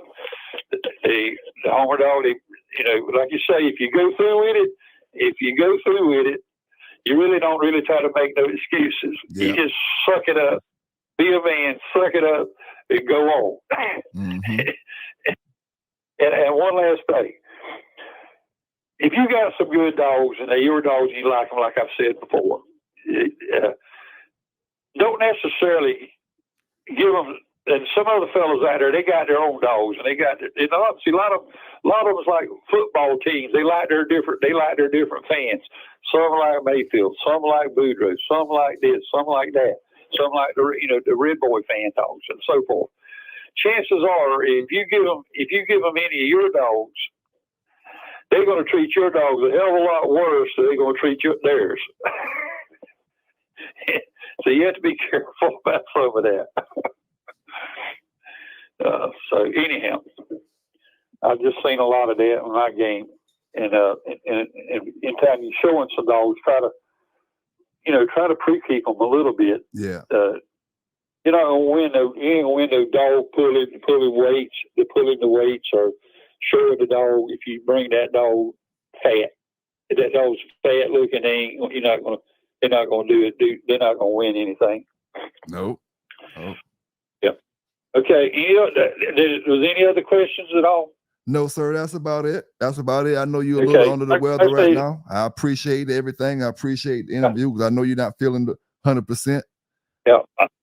Let's say I'm that 1976 King Golden player guy on YouTube, and then I'm CYJ on the other. If somebody wanted to send me a PM or whatever, but I sent one fellow a PM trying to see if he knew the guy's name that had all them dogs down the road from Mr. Bass. Yeah. It was off of Cleo and Redboy. And I say he had about 20 or 25 of them dogs. Mm. And as far as the colors and that black color, I might have confused some of them on that black color. I want to say this one last thing. The black is more of a bull terrier color. And a lot of them dogs that came out of England, if you go back and look at the old pedigrees of them dogs, a lot of them, they came white. They were white with a lot of them had probably black ticking in them, mm-hmm. The skin, and then a lot of them come black. And I think I hope I ain't repeating myself. No. I talked to Mr. Johnson. Well, I called him when he first brought it. He first showed them dogs he had in Ralph Greenwood's magazine. Had an article and some pictures of the dogs.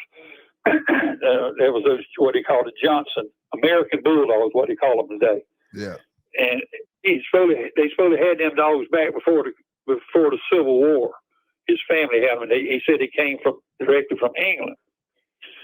And so I was talking with him, and I asked him, I said, do you get any black ones, any solid black ones?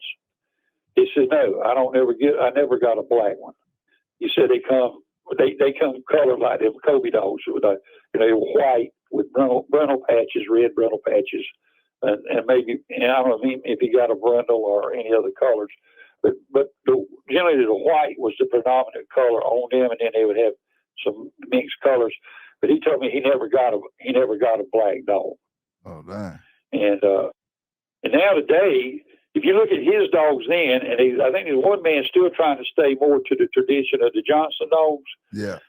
You look today, them suckers is done trying to turn them suckers into a doggone English bulldog looking dog.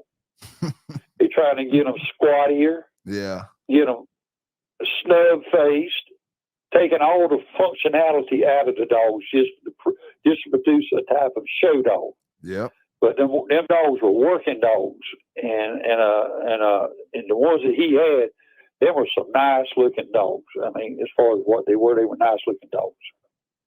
Yeah.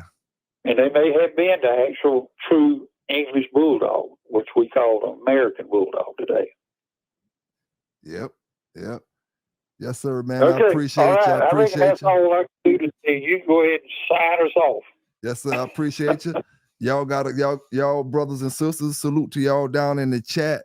I appreciate all of y'all listening to the video. Hope y'all enjoyed the interview. Y'all stay safe out there. Y'all stay legal out there. PBK9s. Amen. Yes, sir. You was about to say something? No, I said amen to that. Stay safe and whatever. Hey, yes, sir. Yes, sir. Y'all stay safe. Y'all stay legal. PBK9s. And we out.